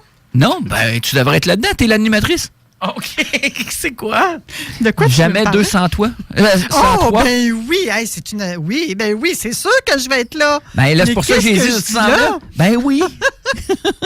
Mais c'est ça, là, il y a une activité à la salle de Bourgneuf à 18h45. Donc, pour voir trois conférenciers, Alain-Guy Tremblay, Vincent Fournier et Fred Colantiano. Tonio, excusez. Colantonio, oui. De la Belgique. Donc, Oui, et je ça suis va pas être la seule animatrice de CJMD qui va être là. Hein? Ah, ben c'est bon. Il y a Lynn Petit qui sera là également et Nathalie Jean qui sera là également. J'étudie Lynn Petit. C'est Marie-Lynn Oui, Petit. c'est Marie-Lynn Petit. Ben oui, Marie-Lynn J'ai Petit. mélangé deux animatrices en même temps. C'est Marie-Lynn Petit qui sera là, Nathalie Jean et moi, parce que c'est en Ça, collaboration. c'est le 14 novembre? Oui, c'est ça. où? À la scène de Bourgneuf, Où ça? à Québec. À Québec. À Non, je serais Québec. pas là. À Québec. Ben, j'habite à Montréal. J'aurais vu ça, m'aurait Mais fait plaisir. ça vaut vraiment la peine. Tu devrais venir faire un tour. Il y a un de M. Colantonio. Il vient de la Belgique Oui. pour venir nous voir.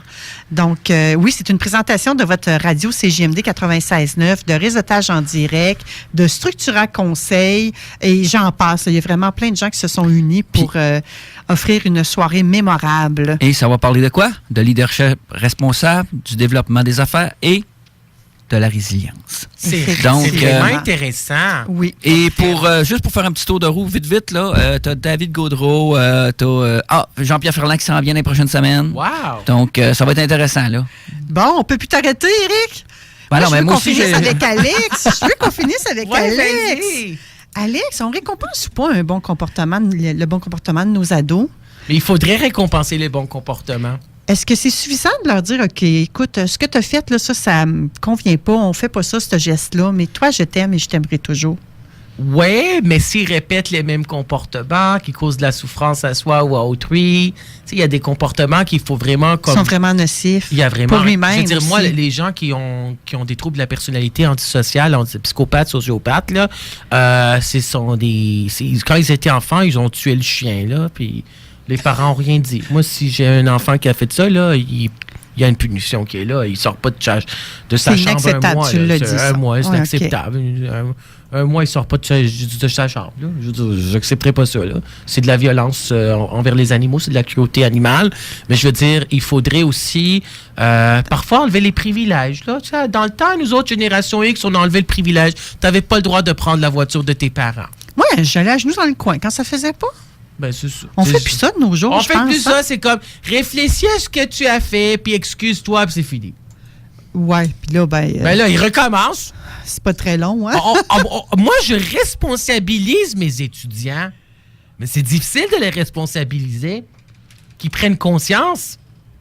Oui, parce que toi, en tant que professeur, tu as un beau rôle d'éducateur, comme Ouais, les parents. comme les parents. Mais si toi, tu travailles dans un sens, tu t'en vas vers la gauche, puis que les parents s'en vont vers la droite. Les parents, ça marche m'appartient pas. là. Qu'est-ce qu'ils font avec mes étudiants quand ils sont ados chez eux? Ils peuvent faire ce qu'ils veulent. Moi, en classe, je veux que ça soit... moi, c'est un style directif. Il y a des règles. Je peux faire pas des exceptions. Je suis les règles. As-tu dit qu'en classe, tu avais un style directif? J'ai un style directif démocratique. Et vraiment?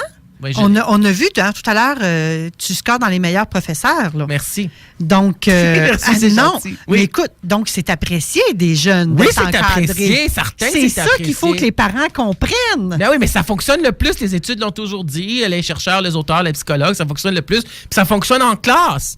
Tu sais, parce que tu peux pas être permissif. Puis tout, ils font ce qu'ils veulent en classe. Puis ils parlent, puis ils textent. Puis, tu sais, il y en a des profs qui les laissent avec le cellulaire. Ben, c'est parce que quand tu te concentres, quand tu textes à quelqu'un, mais tu n'écoutes pas ce que le prof dit.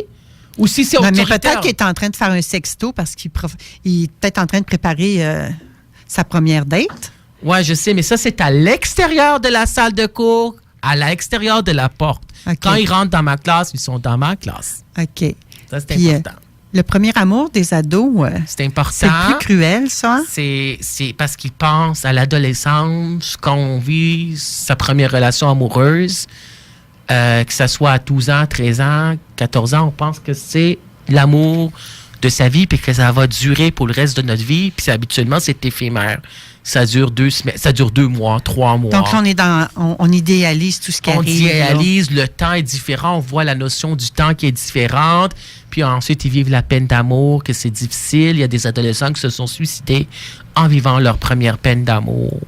Donc, c'est difficile pour eux. Et moi, c'est drôle, là, parce que j'ai eu 4 enfants. Oui. Et j'ai toujours eu peur que ça l'arrive, ça. Ouais, mais c'est ça, il faut être... J'ai toujours été comme hyper vigilante. Ouais, là. il faut être vigilant, là. Il faut être vigilant. Il faut être vigilant, même hyper vigilant par rapport aux signes de détresse. Tu sais, l'adolescent, que ça lui tente plus de sortir dehors, qui veut s'habiller tout en noir, qui veut plus manger, qui pleure. Puis, tu sais, il y a des symptômes dépressifs où que l'adolescent dit, ben, tu serais-tu mieux sans moi? Vous serez mieux sans moi, hein? Ça, c'était... Il n'y a pas de manipulation là-dedans. Il parle de détresse. Il fait allusion au suicide, là. Ah, c'est un autre beau sujet, c'est la manipulation. Ben, mais Alex, oui. tu sais quoi? Oui. Il est déjà 14h53. Ouais, je sais. Là, moi, j'aimerais ça. Ah, on aurait tellement encore de choses Oui, à je comprends. jaser. Oui. Mais j'aimerais ça que tu mentionnes aux auditeurs. Tu as écrit un beau livre. Oui. Comment ils peuvent faire pour se le procurer? C'est ça. Donc, le livre est présentement disponible sur tous les sites web. Béliveauéditeur.com, Archambault, Renaud-Bré, Parchemin, Indigo, etc., Amazon.ca, etc. Donc, sur les sites web, ou s'ils veulent aller l'acheter en librairie, il y en a qui préfèrent aller en librairie. Tu vas dans n'importe quelle librairie. Les 2 seules librairies qui l'ont maintenant, c'est Indigo au centre-ville de Montréal, puis à Laval, puis à Brossard. Puis dans les autres librairies, mais c'est vrai que ça fait 1 an, ils l'ont retourné, c'est normal. Il faut aller dans la librairie, n'importe quelle librairie, Renaud-Bré, Archambault, puis là, tu le demandes, peux-tu avoir le livre d'Alex Sarraf, S-A-R-R-A-F, puis là, ben, et là, ça prend 5 jours environ ouvrable, puis là, tu vas l'avoir en magasin. Puis c'est ça, puis il y a la version électronique EPUB aussi, que tu peux te procurer sur Internet.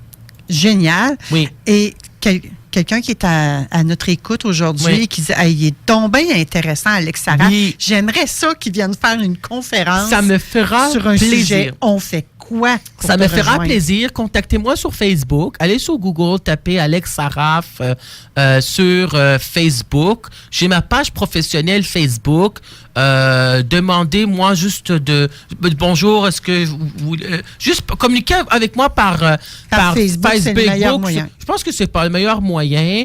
À date, il y a des bibliothèques qui m'ont dit qu'ils seraient intéressés. Ça, je laisse ça. C'est un autre projet de conférence. J'en ai fait qu'une seule au centre Saint-Pierre à Montréal. Oui. Je l'ai faite une fois, puis j'aimerais ça en 2019 d'en faire d'autres. Donc, invitez-moi, ça me fera plaisir. Même si c'est loin de Montréal, 3 heures de mon je viendrai. Oui, il n'y a rien là. Il n'y a rien là. Le monde Il y a est l'autobus. petit. Le monde est petit, puis comme tu dis, la vie est belle et simple. Ce sont les gens Donc, que la on va- rentrée, c'était compliqué. Alors, on ne va pas se la Puis là- compliquer avec le transport. Oui, puis là, vous allez... Oui, c'est ça. Il est déjà 14h55. Restez à l'écoute de CJMD 96.9, l'alternative radiophonique. À 15h, Valier rencontre Jessica Misak, qui est déjà venue à l'émission, qui va venir vous parler de manipulation toxique qu'elle a subie au travail. Wow. Elle va venir nous parler de sa nouvelle vie, de son emploi, de couple, d'attitude. Donc, ça va être vraiment une excellente émission. Mais Et oui. juste après cette émission-là, c'est Vie nos rock Confidence avec Michel Tédalaire, Annick et Carl qui vont recevoir un groupe.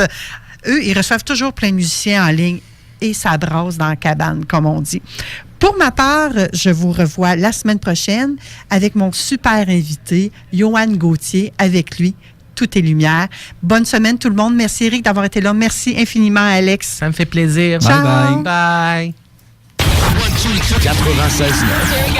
L'alternative radio. Bienvenue dans mon mode de vie. On perd la tête, frère. Yeah.